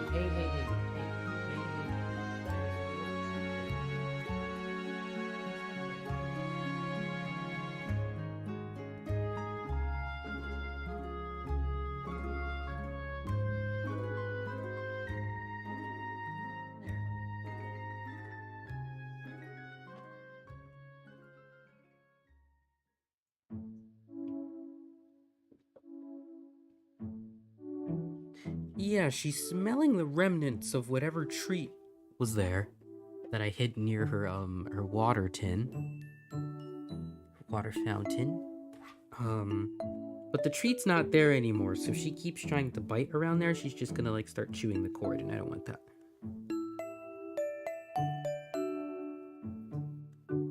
But yes, she didn't go there, she didn't go here.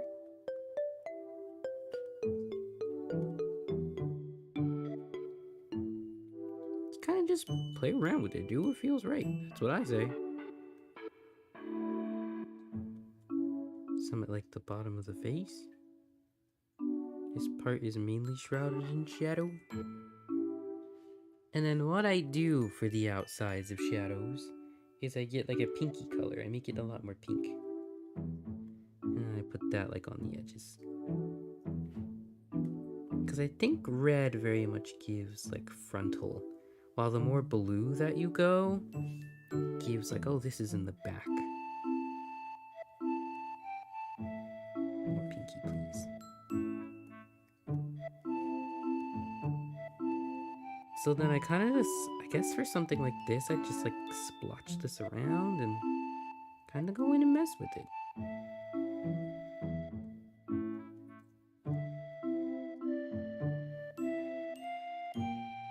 Because it's fur, the world is your oyster with this kind of stuff.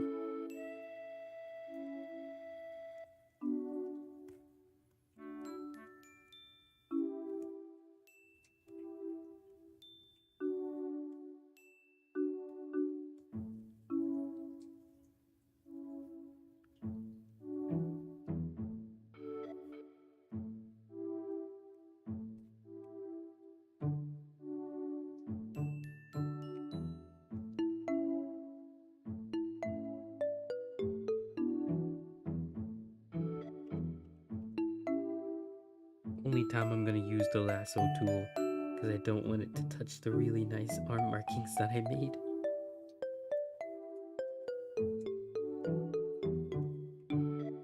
Yeah, I don't personally know anything about color theory, but I know blue make look like in back.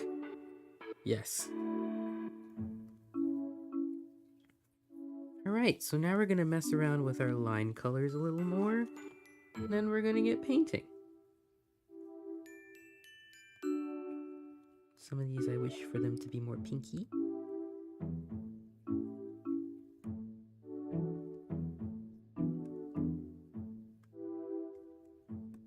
The ones that are in the light, for example, we want to be more bright, more prominent.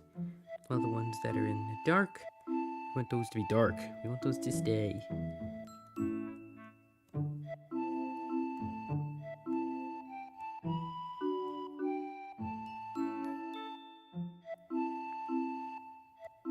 Hope it's okay that I'm narrating. Kind of finding that fun. Keeps me talking in like a good way. Teaching myself my own damn process. I tend to forget every time I work on a new piece. Just me things.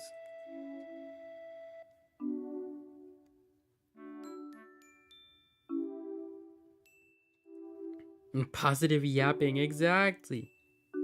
Yammering. And I hope that you all are learning something from it too. But it genuinely is just me yap, yap, yap, yap, yap. Yap, yap, yap, yap. Yep, yep. My kitty is eating more food, which is good. My baby, I worry about this cat so much. Then we're gonna keep their eyes brown. I know it's because the line art is brown, but their eyes, you go brown.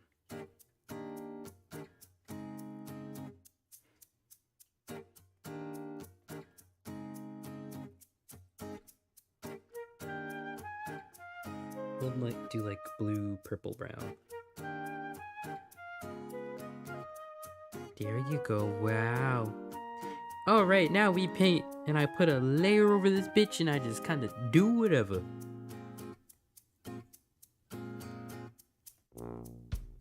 We're gonna start right here because I said so. So then all of my painting of like the overlayer, literally all of it, I do with the melty brush. Every single last bit, every little tweak, I use this brush for it and nothing else.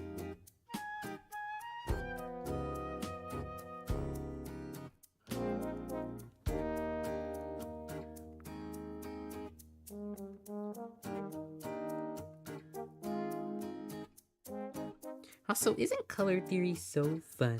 When I put this on top of orange, it looks purple. But when it's like color picked, it looks a lot more like pink. And I just think that is such a hoot.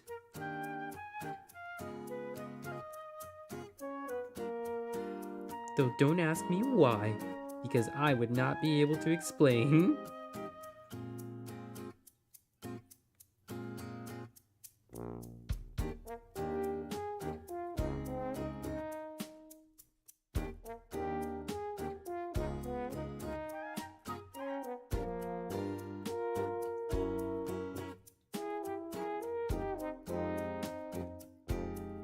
Sometimes whenever I hear people say that Clip Studio Paint is like hard to learn, I want to know like specifically what. Like what about it makes it hard to learn for people? Like, is it just that there's so many like buttons when you first open it up and that feels intimidating? Like what makes Clip Studio hard?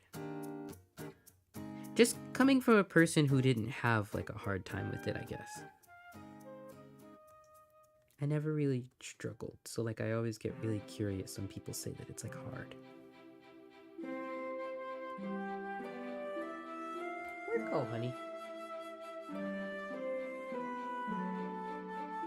Oh, he's laying right there. Buttons and having to relearn an entirely new program. Ah, I can definitely see it from the lens of someone who's like coming from one program to another. That absolutely. That is really difficult, yes.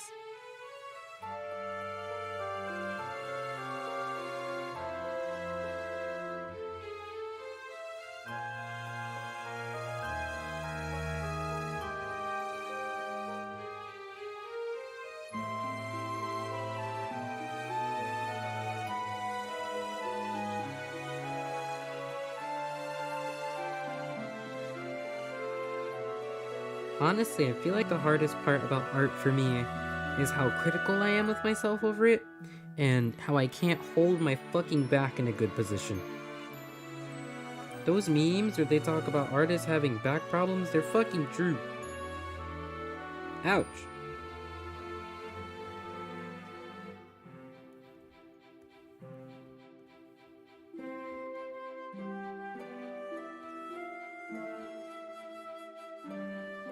Why does this get so like drastically large?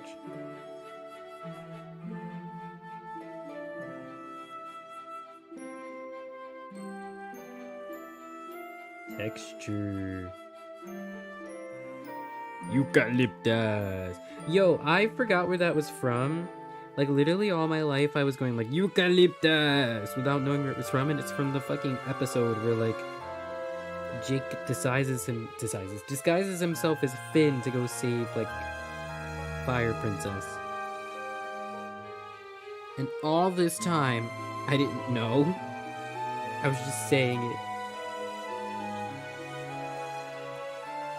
This is for me at least, but having to learn what all the different layer types do, there's so many, and it's hard, at least for me, to learn what they all do and how they make a canvas different. That is true. I feel like for me, the way that I kind of took learning about layer types is I only learned about the ones that I actually want to use, you know? There are some that I genuinely have never touched and are for very specific, like, reasonings. And for those, I kind of just, like, let sleeping dogs lie. So I would say the best advice I have to give with, like, Clip Studio is, like, not... Every single little thing, like, you don't have to make yourself learn, essentially. There is a lot about this program I still don't know. Speaking from personal experience.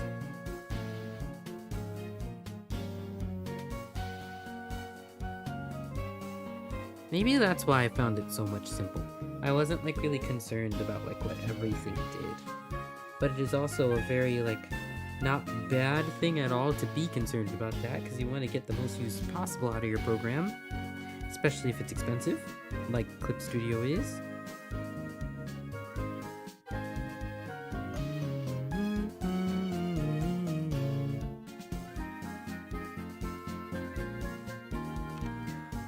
Let's see, did I shade that correctly? Yes, just want to make sure the shape's still correct.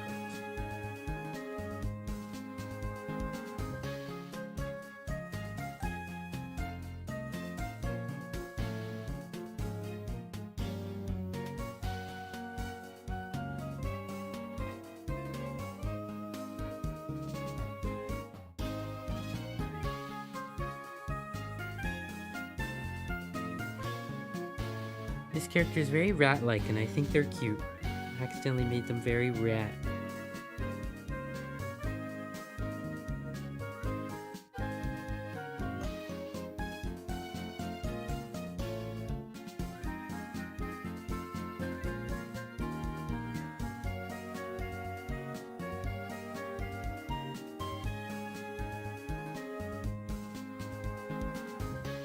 I also just really appreciate getting to do like an unconventional like animal for me.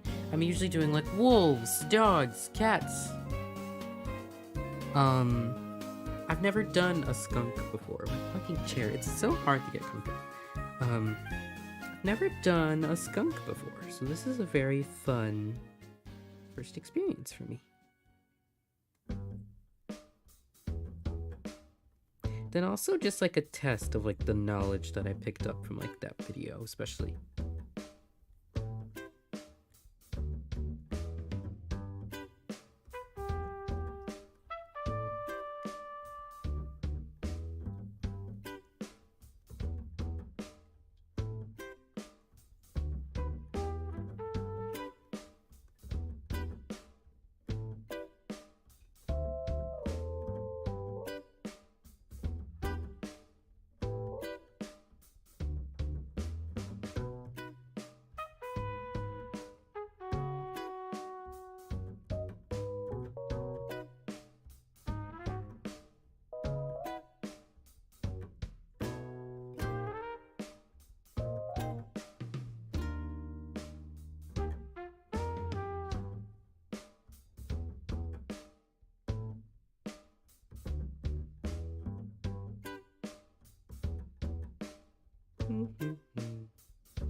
One of my old pals showed me that I ended up in someone's reaction video just recently. Like my really old TikTok, like, oh, eye tutorial video ended up in someone's like reaction thing. And it was like exposing bad like art tutorials on TikTok. And I wanted to shit my pants. I'm like, bad? I thought I did pretty good with that one. But then it turns out that it was mainly just like a clickbait title because they were praising a lot of the tutorials that they used.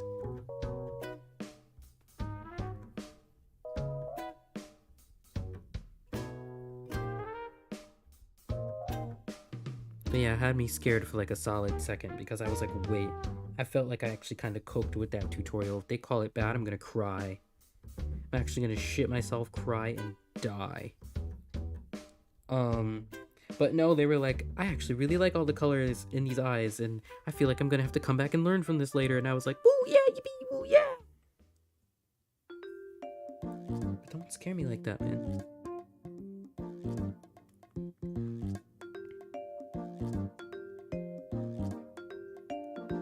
I know, clickbait scares the ever-living fuck out of me sometimes.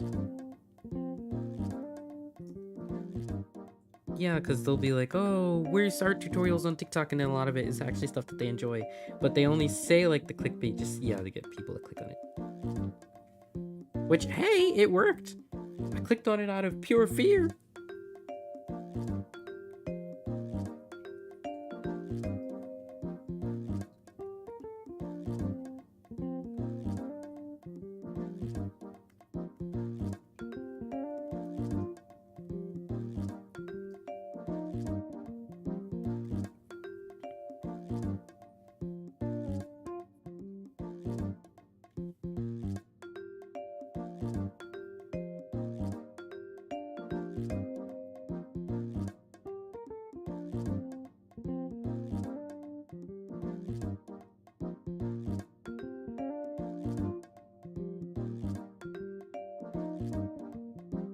Yeah, sometimes whenever I'm like browsing on YouTube, I'll get like really grotesque thumbnails for videos, and it'll really shock me.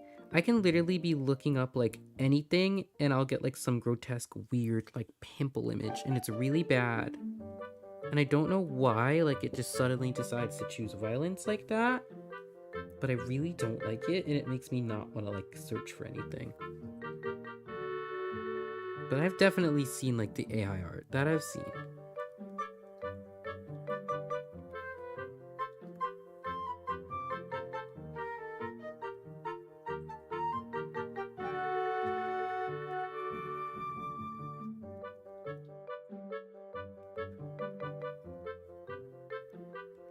Like, I'll literally be looking up something like this, like, oh, relaxing Nintendo music, and it'll just be like, watch this pimple I removed from my foot. And it's like, no. Ew. I've never even watched any content like that, So that's why it's really odd, even more so, why it's like trying to shoehorn it into my watch history, and it's like, please, I don't want that.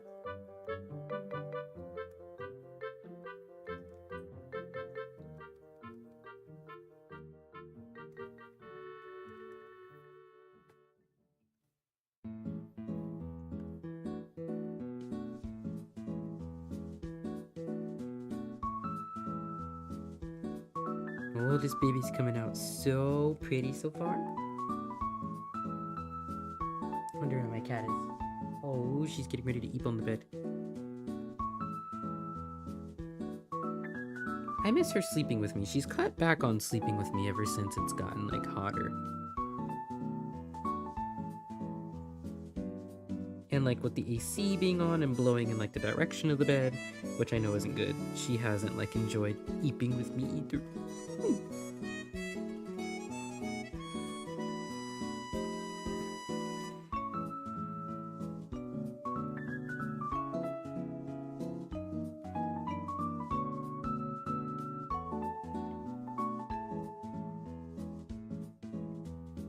Yeah, being too overly caught up in drama used to be a big issue of mine.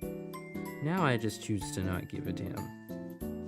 Like if somebody has done something bad, like really, really bad, and I follow them, it's literally just like, oop, unfollow, go about my day. Like I don't get too deep into it. Like I understand if some people like feel like they have to if they were really interacting with that person. But for me, I'm literally just like, nah. I barely interact with anyone just out of wariness. So it's like I don't usually end up having to like clear myself of being friends with someone, I guess.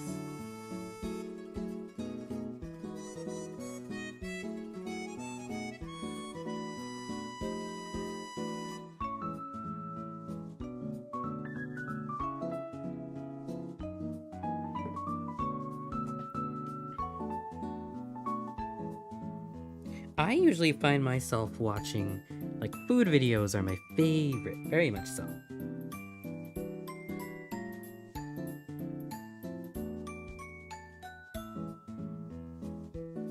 There's like a channel named Dancing Bacons that I watch all the time. I found it a really long time ago and I used to go to sleep to their stuff actually.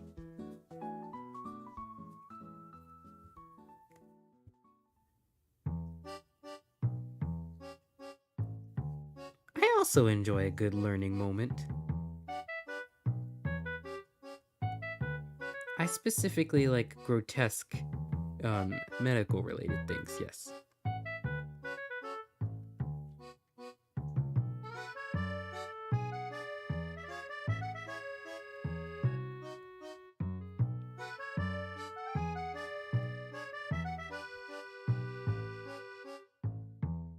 Now that I wouldn't be able to do. Just out of personal preference. Like, I can enjoy a good Markiplier FNAF video when I'm awake, but when it's going to bedtime, nah.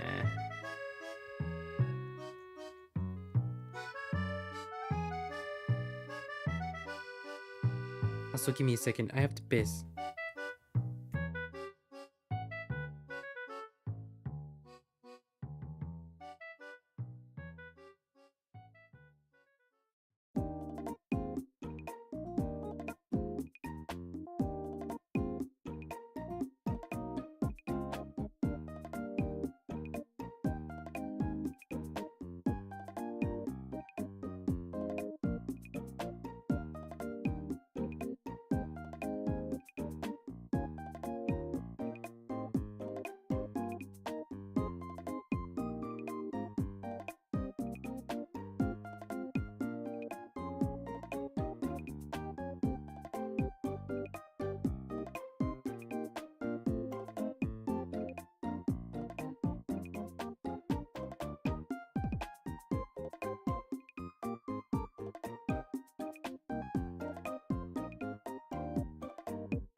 Alright, went to the bathroom and washed my face a little bit, so I'm feeling refreshed.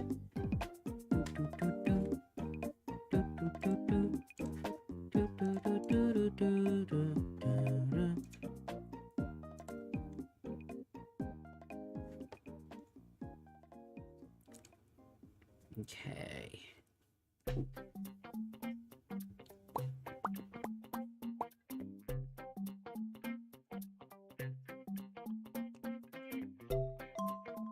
Yeah, I don't feel like if you fall asleep to anything specific, it doesn't exactly make you weird. It's a teach their own kind of thing, you know? If somebody wants to fall asleep to screamo metal, they could fall asleep to screamo metal if they really put their mind and heart towards it. I need to sit up straight. I don't know, this chair isn't good for making me sit up straight. This is a tall person chair. Because it's Kevin's old chair. And I am considerably tinier.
Thinking of how far I want to paint this, because here's the thing about furries.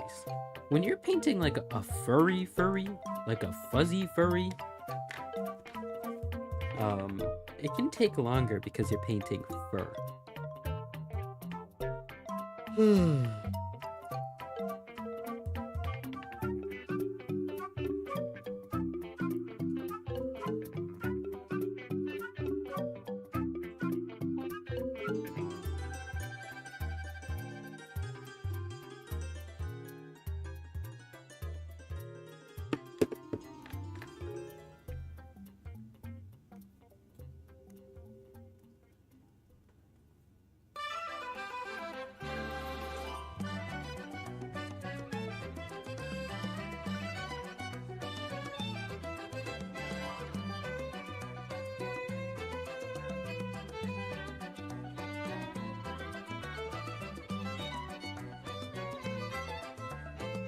That I actually wouldn't be able to tell you, because furries are just so, like, unique, that if you think of an animal that somebody doesn't have yet, they've got it somewhere out there.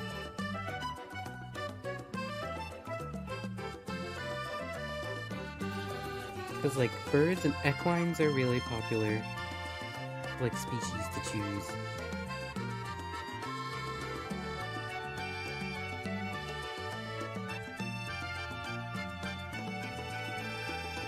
People really like frogs. Frogs get chosen.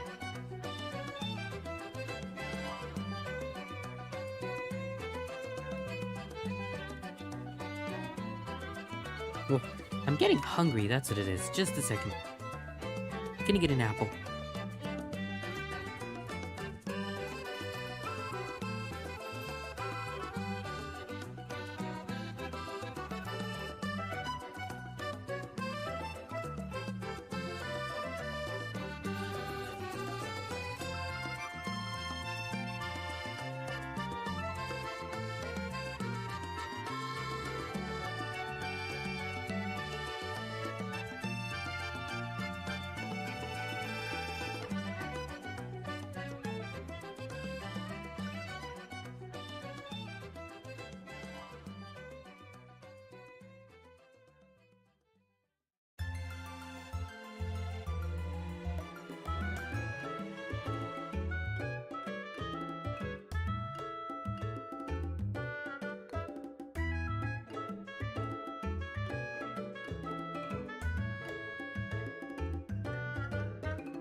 Damn. Apple's so good I had to take out the toothpick. It was a Fuji apple. So what I love to do whenever I go to the supermarket is they always have a different selection of apples every time. This time they had Fuji apples. So I got a Fuji apple. I think one was called like a Cosmic Crisp. I ate that one yesterday and it was pretty good.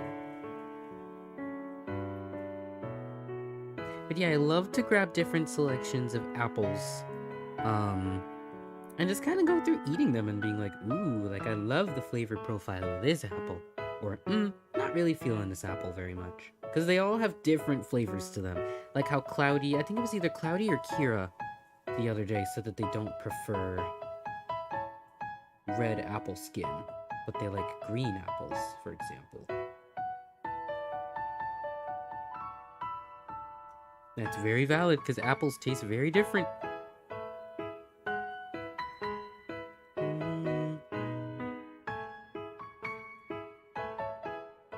Red apple skin is very bitter too.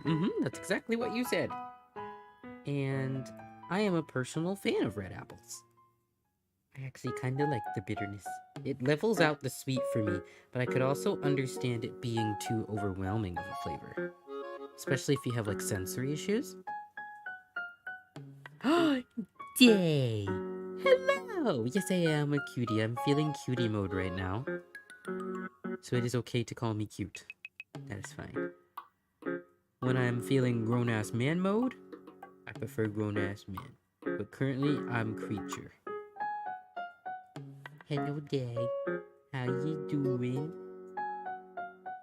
I'm drawing a fuzzy.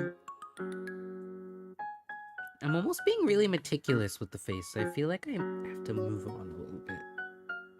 That's the thing with fuzzies. Their entire body is paint. Like, I don't know, I feel like with creatures other than fuzzies, it's a little easier to just like paint smaller parts of the skin and call it a day. But with fuzzies, you have to really pay attention to what you're doing if you want them to feel dimensional and nice.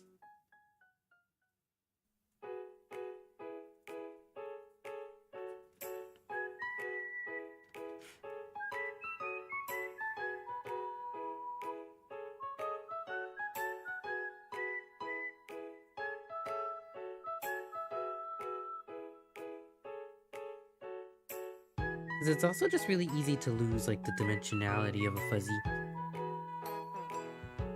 Because once you get the shapes down, it's nice, but then you have to make up for like painting over everything.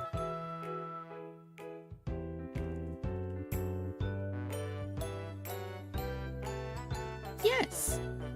Whoa, whoa, whoa! Yes. Thank you. I appreciate. You're so kind to me.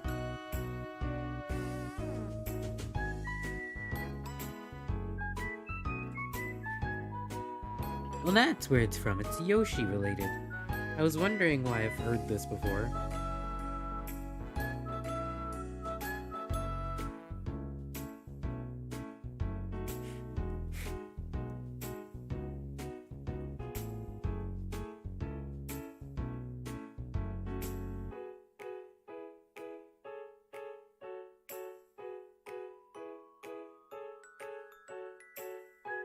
Gotta love Yoshi egg motifs.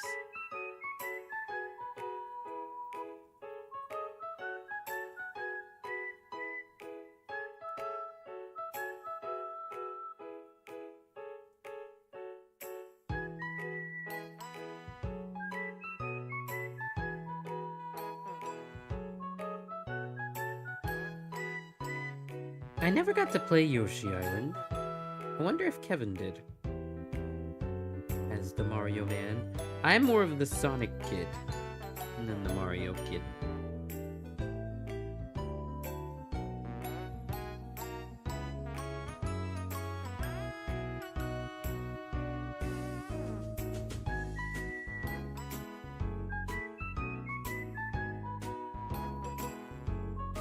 The Game Boy.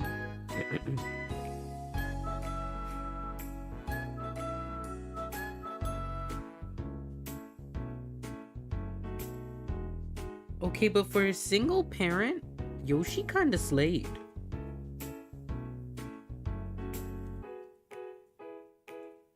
Yoshi put some deadbeat parents to shame.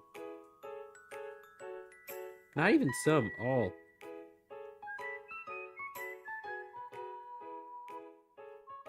Like, I don't want any human children, but if I ever need a reference as for how to raise them, I'm just gonna turn to Yoshi. He knows what he's doing.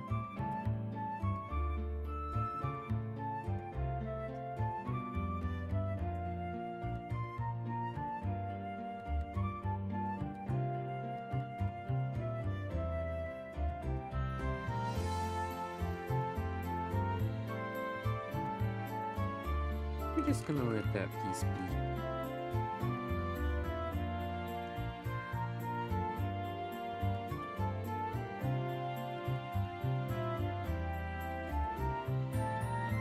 Curious as to whether or not I want that little sliver of eye. Feels like it's kind of unneeded.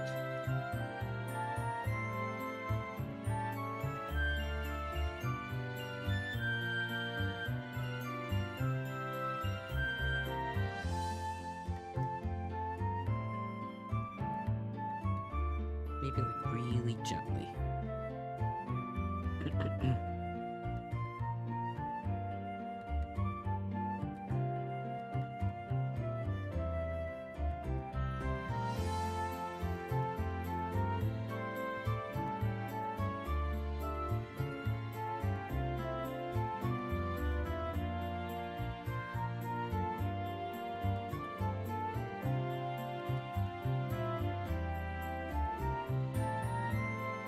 It is true that it's hard to not like anything having to do with giant eggs.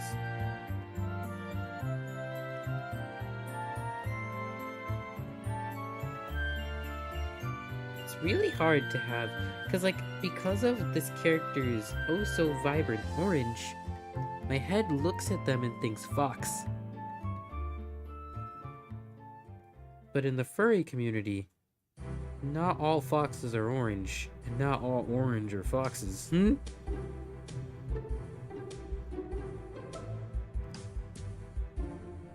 Like, literally look at my fursona. Well, mine is a brown dog, so that checks out.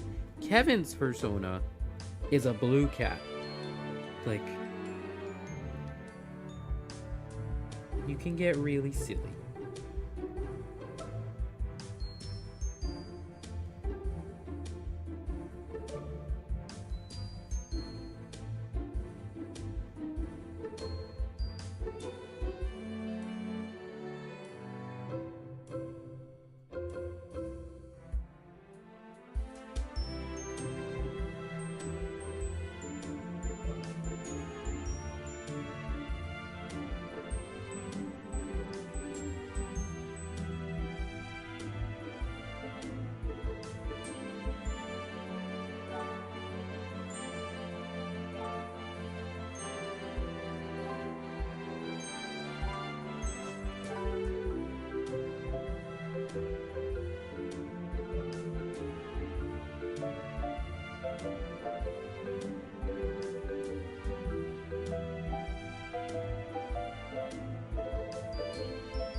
I'm gonna lock in for a moment, so I won't be speaking as much. I'm gonna lock in until like 12 a.m. See how much I can get done by then. I do have work tomorrow. It sucks because I did want to try to make yoga in the morning with some of my coworkers, but rent is important, so I shall work. I think I work from like 11 to 5. And it's a Sunday, so I get time and a half. Woo! I wish time and a half on Sundays was a thing like everywhere.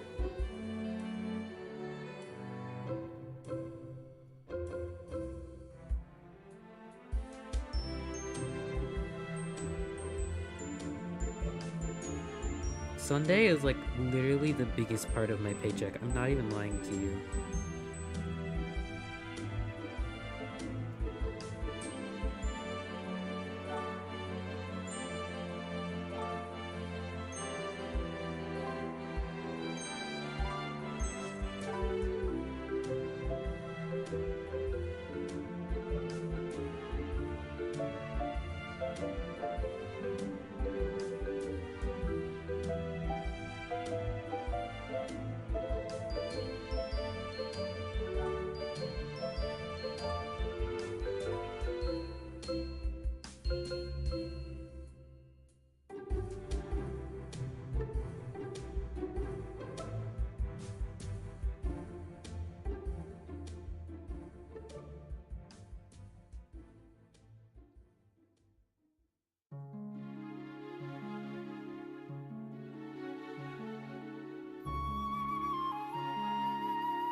Maybe someday this week will work on my Vtuber model. I'm curious how to make it like animated in the program, because I've seen a couple different artists on the TL do it really well.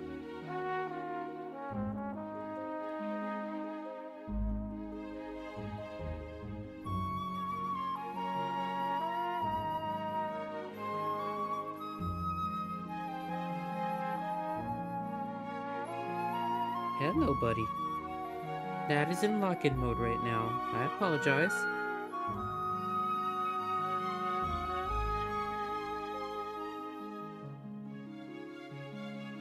Why don't you go to sleep?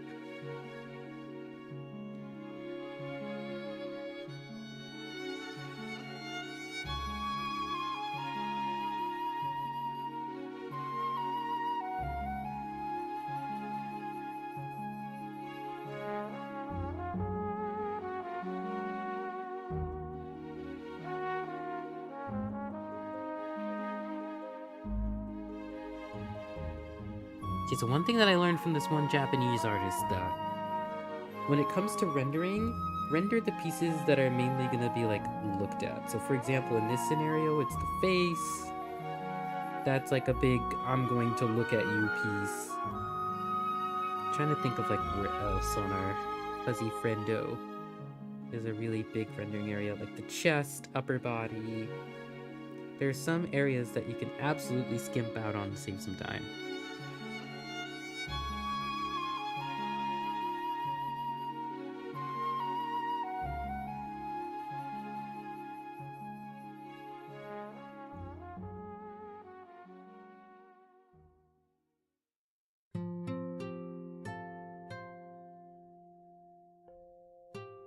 Also remember, skimping out on time isn't a bad thing. If it's strategic. If you're just being lazy, then that's not good. But if you're skimping out on time by rendering something only a little bit rather than a lot, that is fine.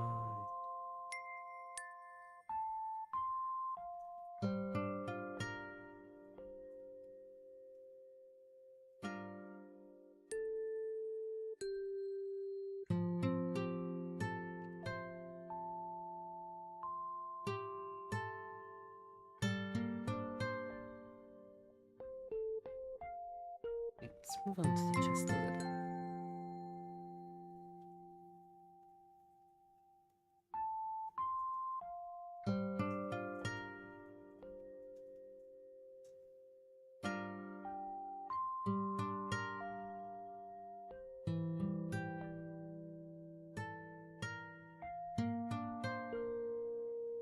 Where are you, Cherokee? Come here. Come here, girly. What are you doing? You're out of my sight for too long, and you're quiet. Hold on. Oh, there you are, BB. Good girl. Hello. Literally, it's just like a child. If a child is out of your sight and is quiet, there is something wrong. Unless they're like a quiet kid.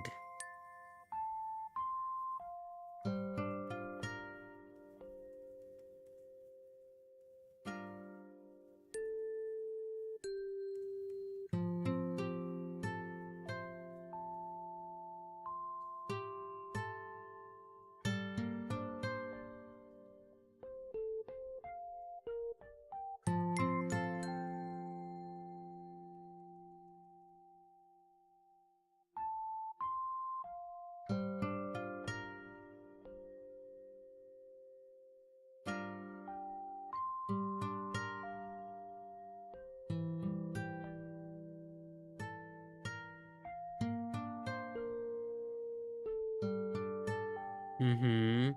And like, Especially with her. I haven't put the cord covers on stuff yet, just because it's such a daunting task with how many cords are in my room. But I need to suck it up and do it eventually, because it's the biggest fear that I have with her. Like, her cord chewing when she doesn't get attention. Fast enough. I don't want to make it sound like I don't give her attention, because I absolutely do. Half of my stream is me yapping at my cat. But sometimes she believes Dad's attention is not enough. And she goes to chew a cord to get more. Because she knows that I'm going to react to that, because it's dangerous for her and I get mad. It's not even the cord. I'm worried more about her than I am, like, the equipment.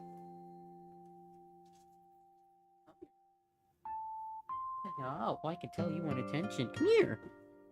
Come up on the chair with me. That's like the best way to get attention. Yeah, exactly. Like, they literally train you. Come here. Come up. Yes, yes, yes, come here. I'm giving you space, girly. Come here. Come here. Come up. You're being so silly right now. You want attention, but you're not coming up. Come up. Come here. She like sits there and stares at me. It's probably because I'm usually in bed by now. So she's probably like, what the hell? What the hell?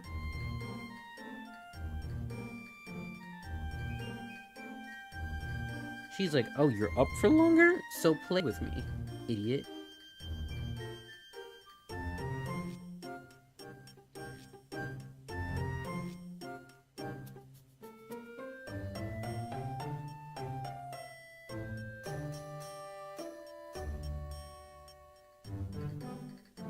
Kevin doesn't like when I say that she thinks really mean, just because she's so nice, but I like to think that she says the bitch word in her head.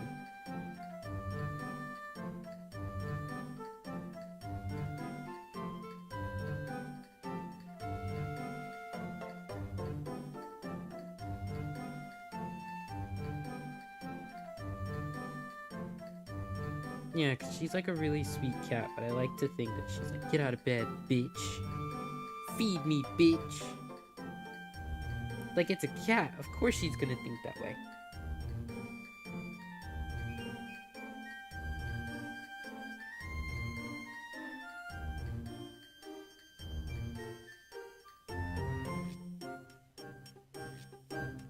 Yes, exactly. Very bossy, demanding.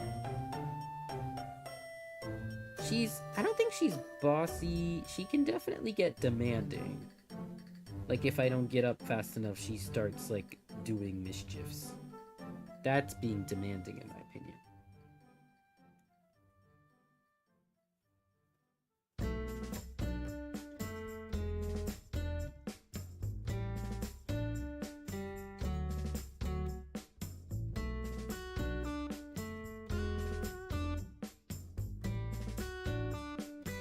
And I hate that she just always wakes me up at 4 a.m. I'm not gonna lie. Like, the little playtime thing we have is cute or whatever, but I kind of want to sleep in sometimes. And I can't usually because I have to get up at, like, the time that she wants me to. Or she'll start a mischief.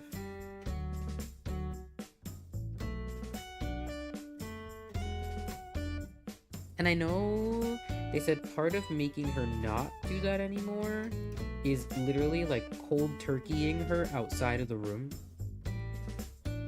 Like when she starts to bother at night, you put her outside of the room and ignore as hard as you can. Because trying to ignore when she's in the room, I feel like would be hard because I have so many cords.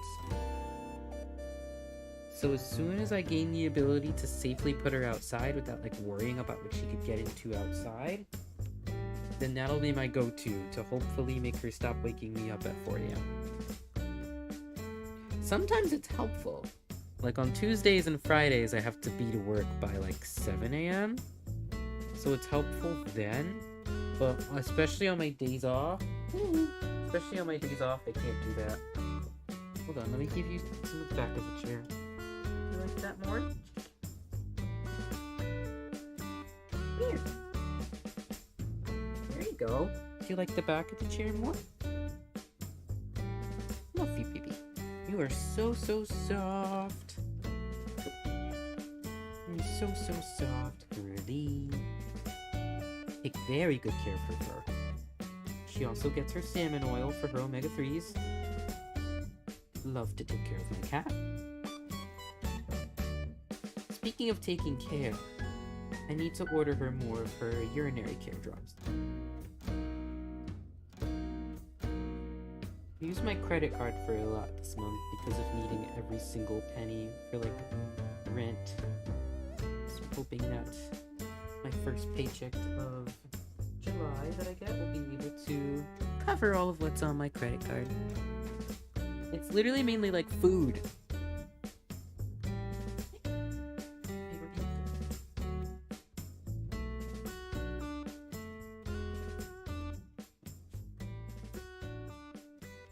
Like if I were to check my card, it's literally mainly like food, stuff for the apartment. I did get one mini skirt.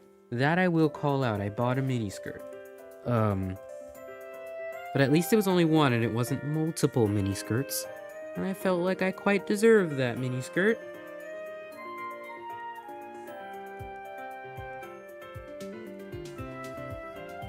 Especially since I'd been yapping about it, like, for months.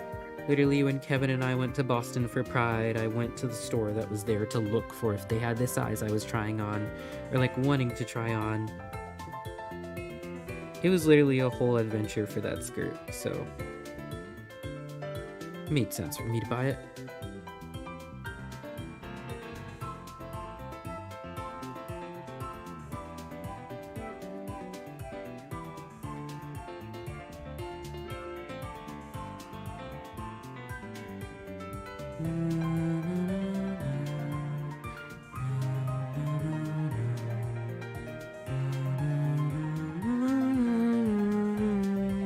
You can definitely hear that my voice is a little raspy. Might be because of the AC, so I'm gonna turn that off real quick.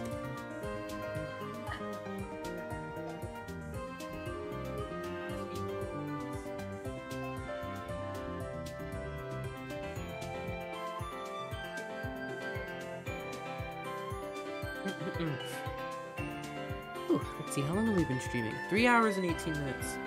I have to make sure that... It's one thing that Kevin was doing when he was in bed is timing how much I've been actually working on this compared to like how much I earn at work. We just try to... I'm gonna try to make sure that it doesn't go over my pay grade. But fuzzies take longer to draw when they're aminal.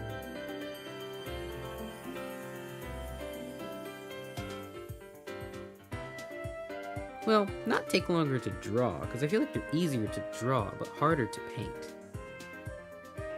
Because you have to express the fur.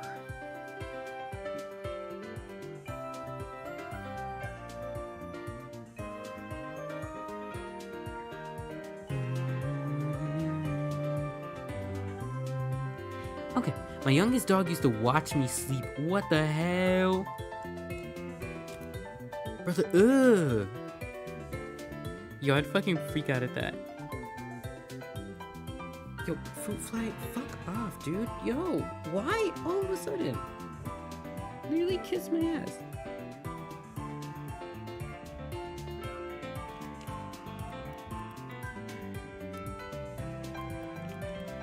I need to get like a Zevo for my room as well. Zevo is like, you basically like, what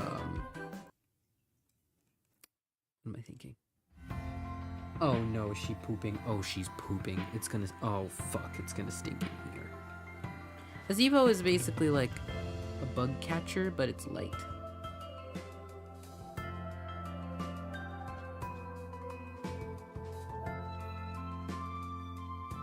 It's like a blue light thing that you plug into the wall and like all the bugs like fly towards it because, ooh, shiny light.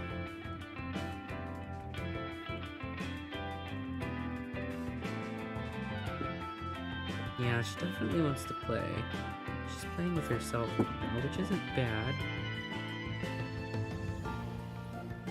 Steve. There you go.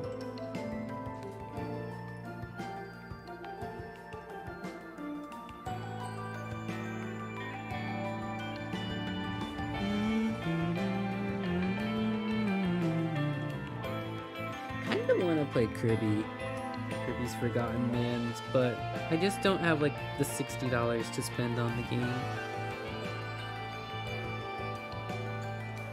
But I'm especially in love with like the music that I've heard, and I feel like I did play some of the demo, and I really enjoyed it. It's been a while since it's come out now too.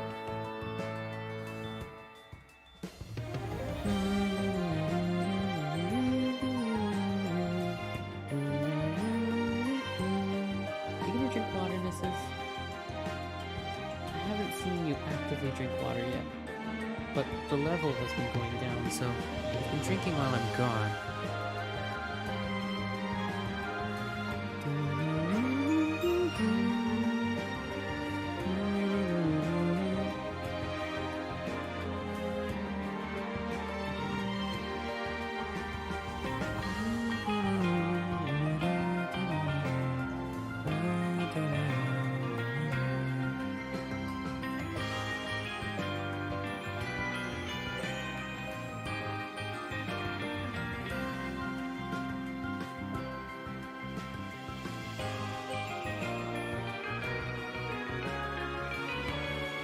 Hello, honey. Yeah, you can smell your pee. It's fresh.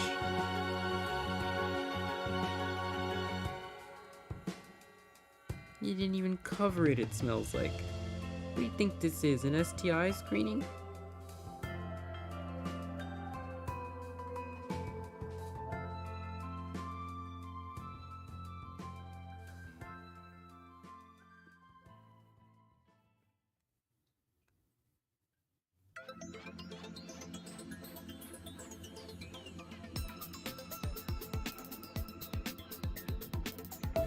Miss Keys sometimes doesn't have very good bathroom manners.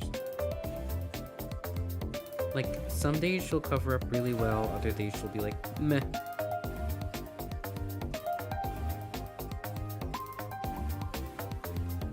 I'm actually gonna go scoop it. Hold on. That'll make the smell go away.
I'm back and it smells like poop.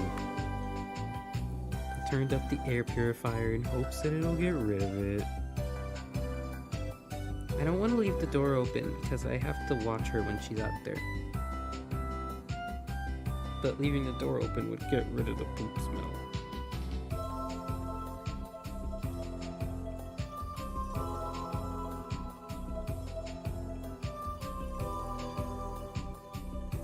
I know. Sucks having a litter box in my bedroom. But genuinely, it's good for your cat. Like, your bedroom is their home base, and if they don't have a litter box in their home base, apparently they can get, like, depressed. Or, if you're rich and have a house, home base can be another room for your cat. It's basically the first room that they attach to when they get into that house.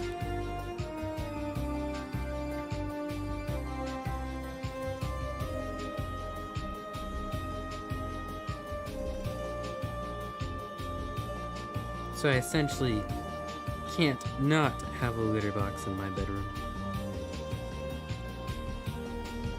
But hopefully with her starting to get used to being outside, she'll start using one that's not in my bedroom more than the one that's in my bedroom.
One fun fact about myself is that I am a big, silly romantic. I find, like, romance is literally anything.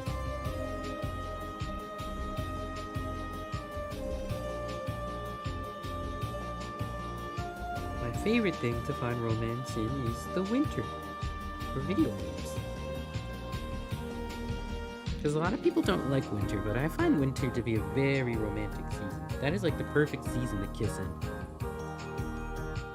And then you get to keep each other warm and shit like that, too.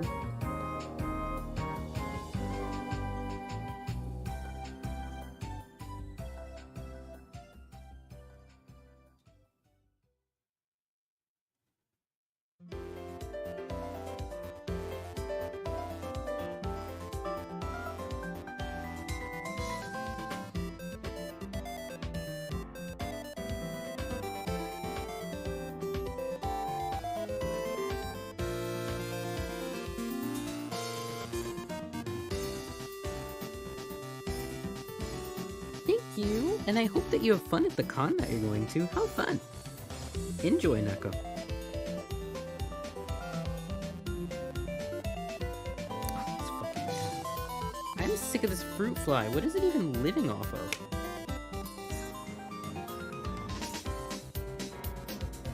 Oh, oh, you want to land on the lint roller? Hold on. Let me make it actually sticky. Do that again. Do that again, you stupid fuck.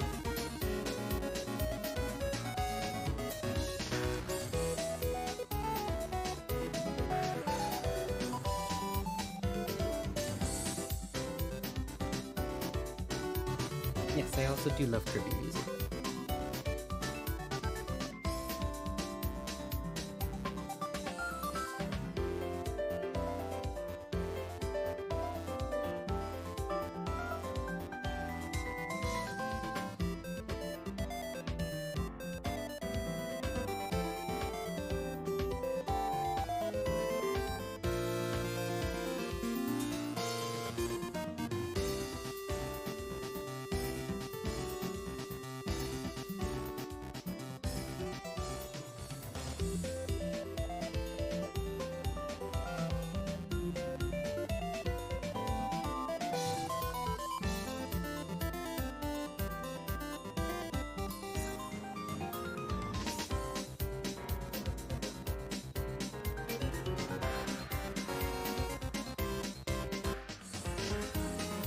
Yeah, she's definitely in why aren't you playing with me mode.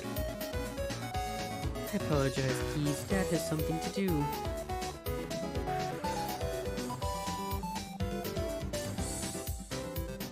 We play later, I promise. If you're even awake by then, hopefully you're asleep.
I'm very happy with how this is coming up. I generally have been very happy with the past commissions that I've worked on.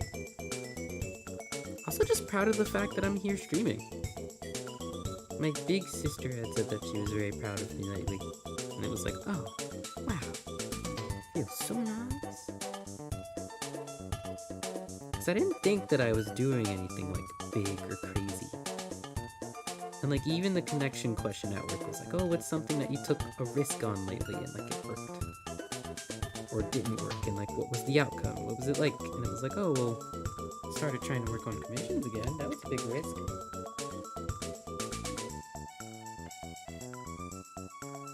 Stupid bitch. Oh my god, I hate fruit flies. I hate fruit flies so much. I hope fruit flies very die.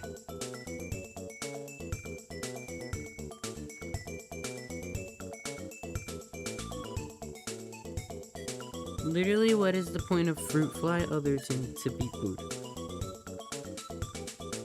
For something. Something that isn't even in my room. Like, why can't you go without your instinctual environmental duty outside of my room?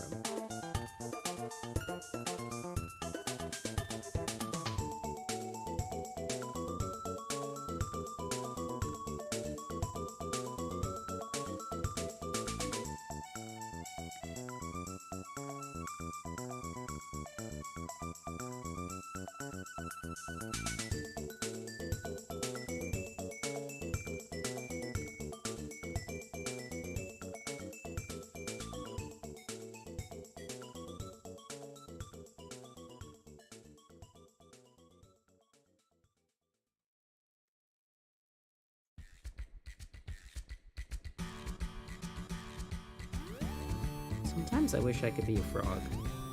So I could just eat the damn fruit fly myself and get it over with.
I keep getting like pictures from the official Sky account on their Twitter of like what they're working on for Skyfest, but then it makes me sad because I don't even think that Skyfest will be available in like the US.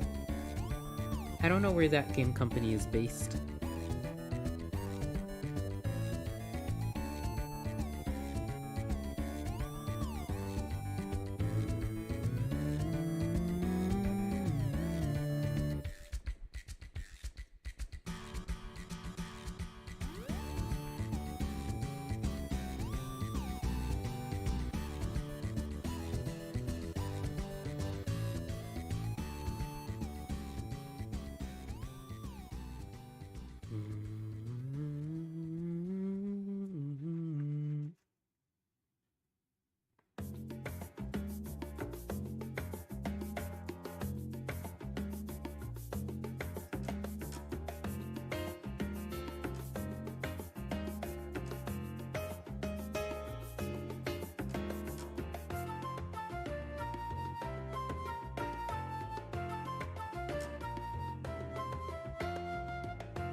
Alright, it's getting close to a finish point actually. These are 200, which isn't a bad price. But it also doesn't mean that it's like... I'm trying to think, how do I want to explain this? Full bodies for me are usually 300 and I go super duper crazy on those. 200 is like a comfortable point for me to like do what I need to make it really, really pretty, but not like overwork essentially. Usually the higher the price, the more I like bust ass. Because I want it to feel worth that price.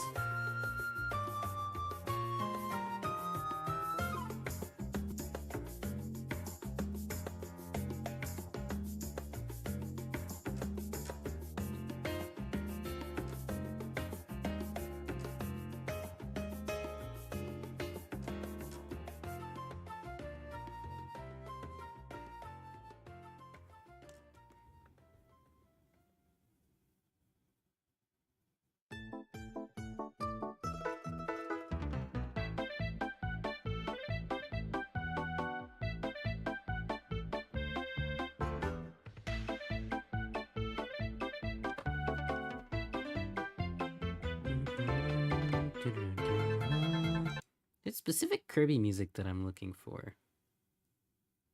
Like playlist. Because that one's a good one. This is the one that I like.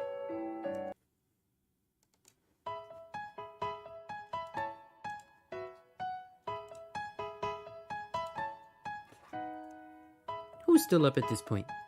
We're almost at 1 a.m. I think I work at 11. So that's actually still a really good amount of time to get some rest. But for anyone who's awake right now, you should be resting. Don't stay up with me.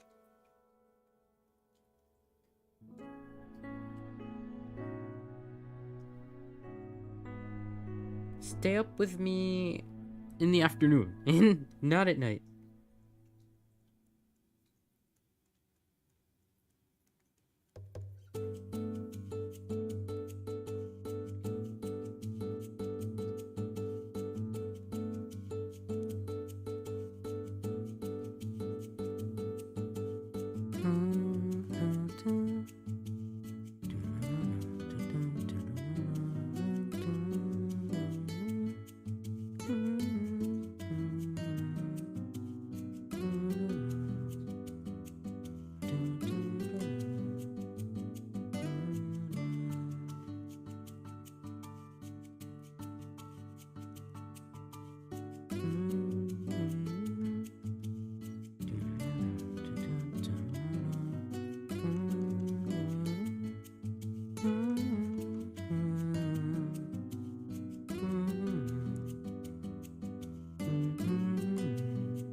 This playlist is like the one that I would always listen to, other than Nurture, whenever I'd get on the train to go see Kevin. It's like my favorite travel playlist. Something about it. Like I'd sleep to it all the time. Or like stare out the window.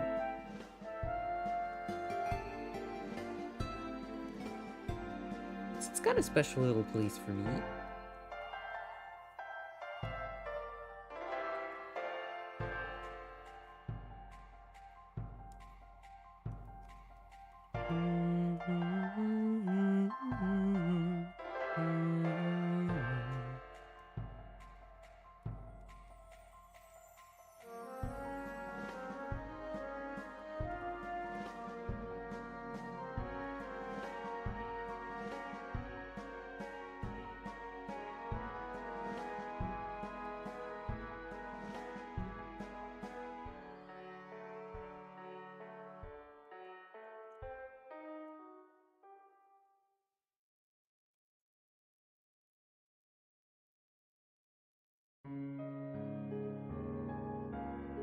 Hi, Jared. Glad that you're loving pizza at 12:24 a.m. Well, I actually don't know what time zone you're in, so don't want to assume.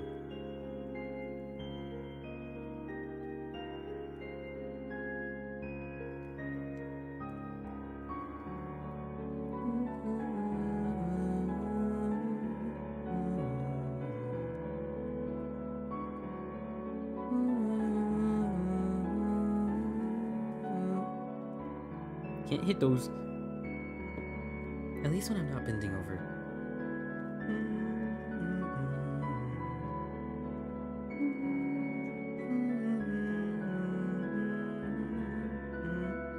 Pacific. Okay, don't know what that one is, but enjoy your pizza.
One of my favorite compliments that I get at work, especially after being on testosterone, is they'll see my arms and be like, wow, you have gorgeous arms.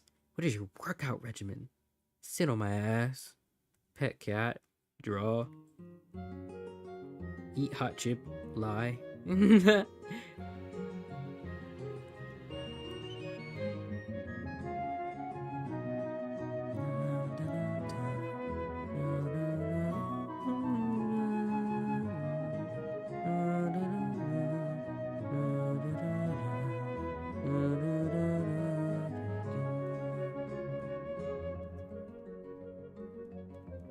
I do need to get myself back into the gym though. The endorphins of going and working out are like really, oof, they're good. They're good for you.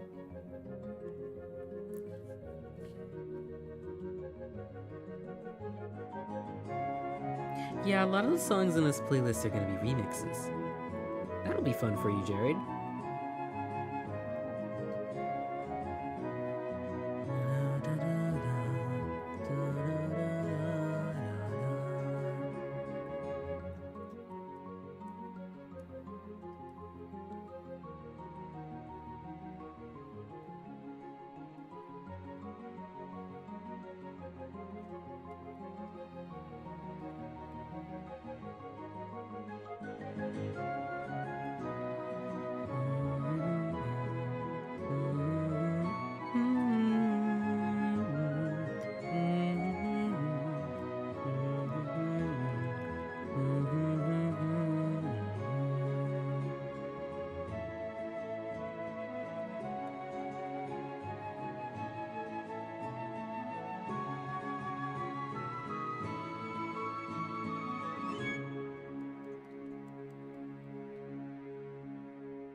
Let's see what else I can mess around with.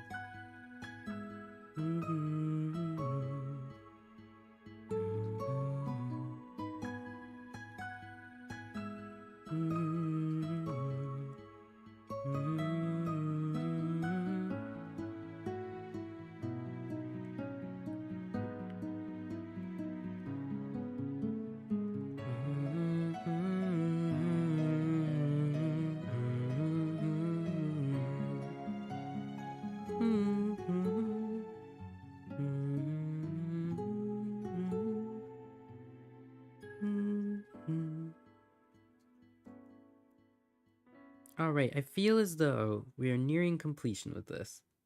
Especially since we're almost at 4 hours, it's 4 times 20. That's 80 bucks. I mean, I could still put some work into it. Let's do a bunch more finishing touches. Because this is what it looked like without the painting. That's what it looked like with the painting. This.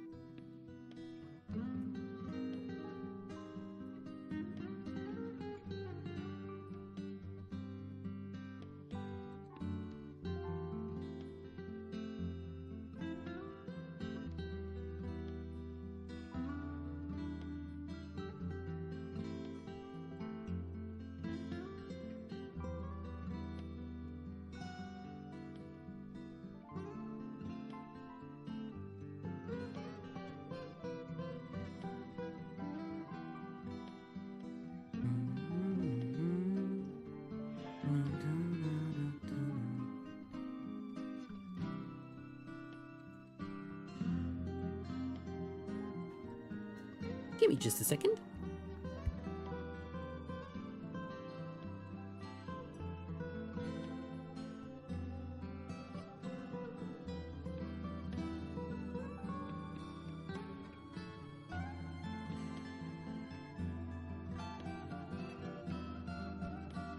Alright, I'm back. Keep bumping my mic around.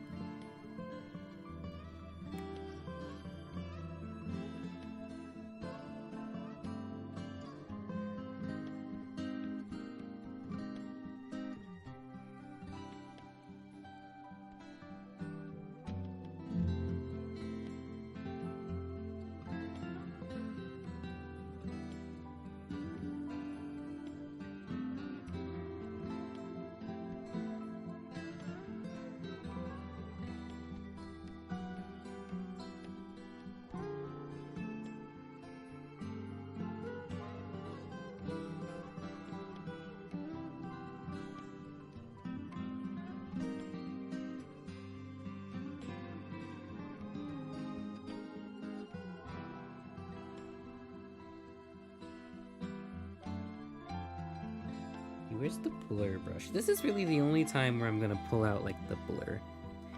I'm trying to create a clear distinction between where the ear begins and where like the skull meets it.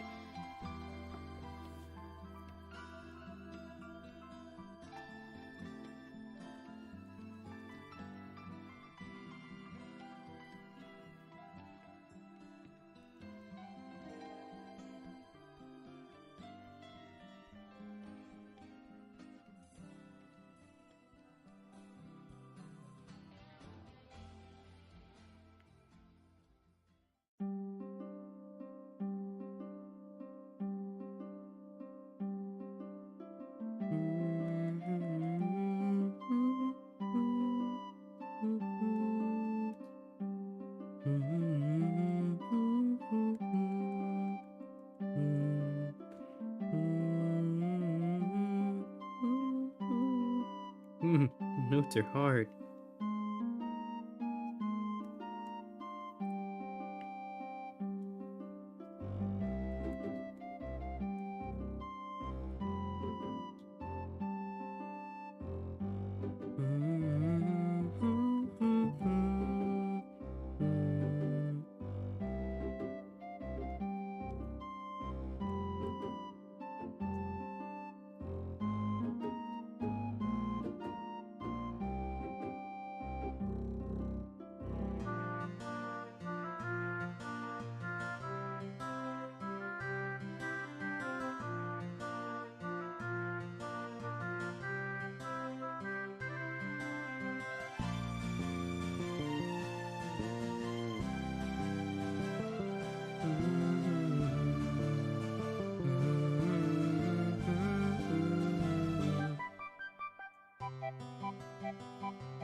I actually do feel like I'm, like, done painting this to a pretty good extent. Wouldn't want to overwork it. Plus, it's very pretty where it is right now.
Whoops. I hate when it keeps switching between the eraser and whatchamacallit.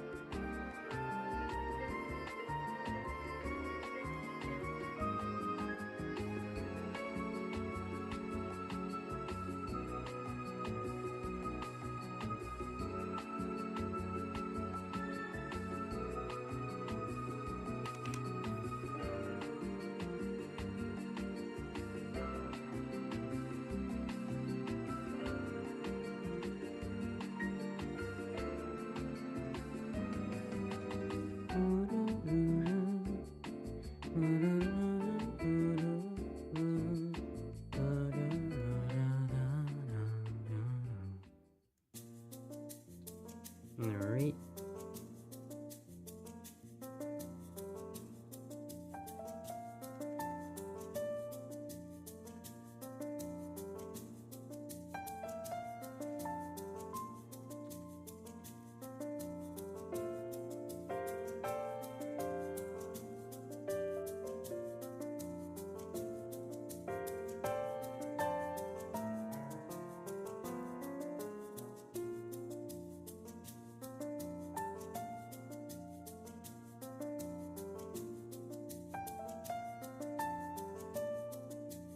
This is something else that I picked up from that new artist I've been studying from. Sometimes it's a hit, sometimes it's a miss. I just have to do it enough in certain areas to make it stand out. Maybe just not this yellow.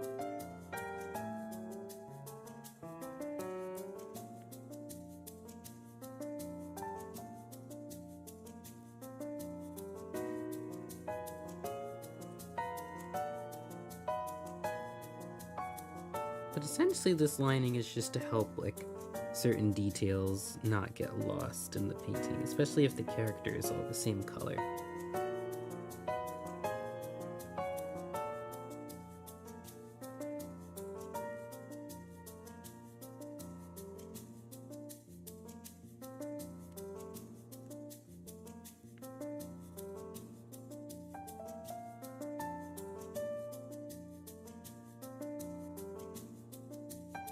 It's also to separate, like, what's in front from what's in behind.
Alright, so now that we've got all this in, start to do the correction layers.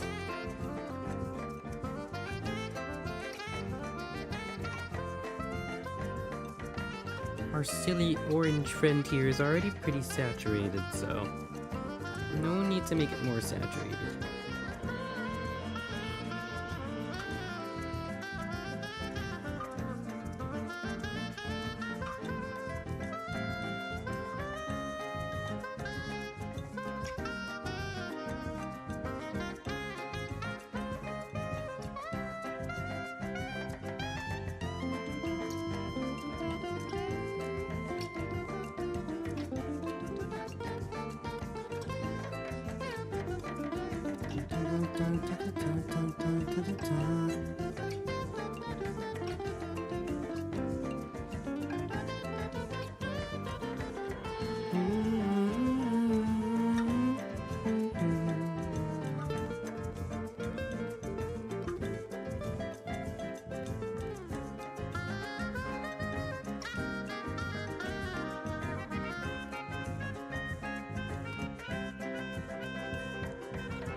Alright, now we add my favorite halftone.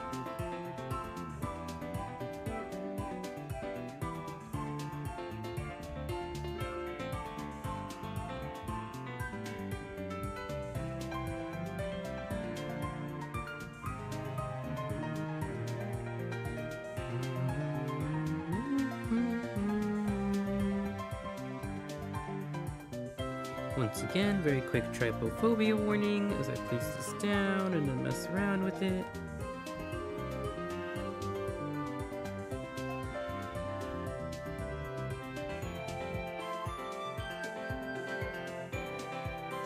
Then I change it to blue.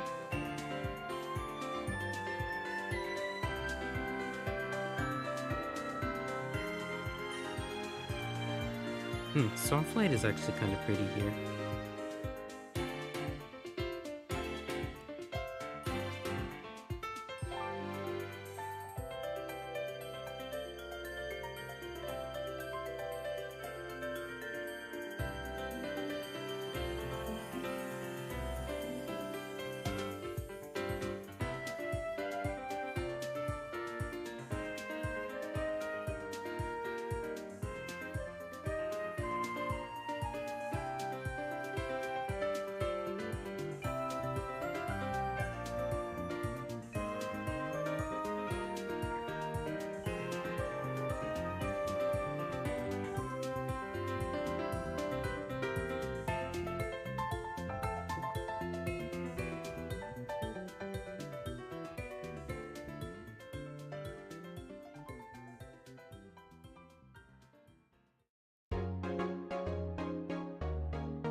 Okay, and I feel like this is done.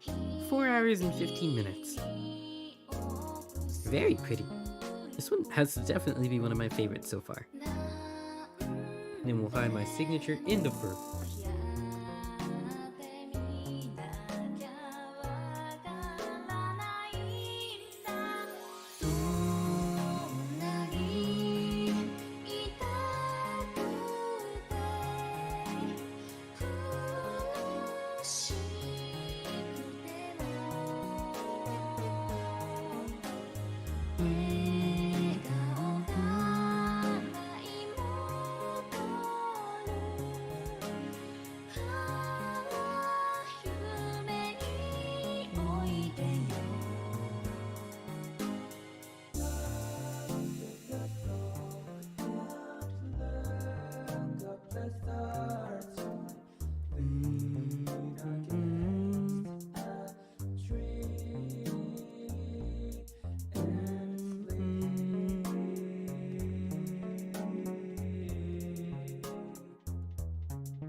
Alright.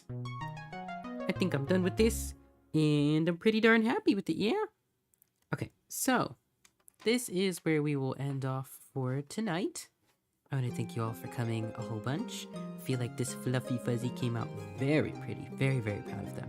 And I can't wait to send them to Nom. So, yeah. Have a fantastic night. And I will be heading to bed very soon, so I'll be able to wake up for work in the morning. Bye, bye, bye.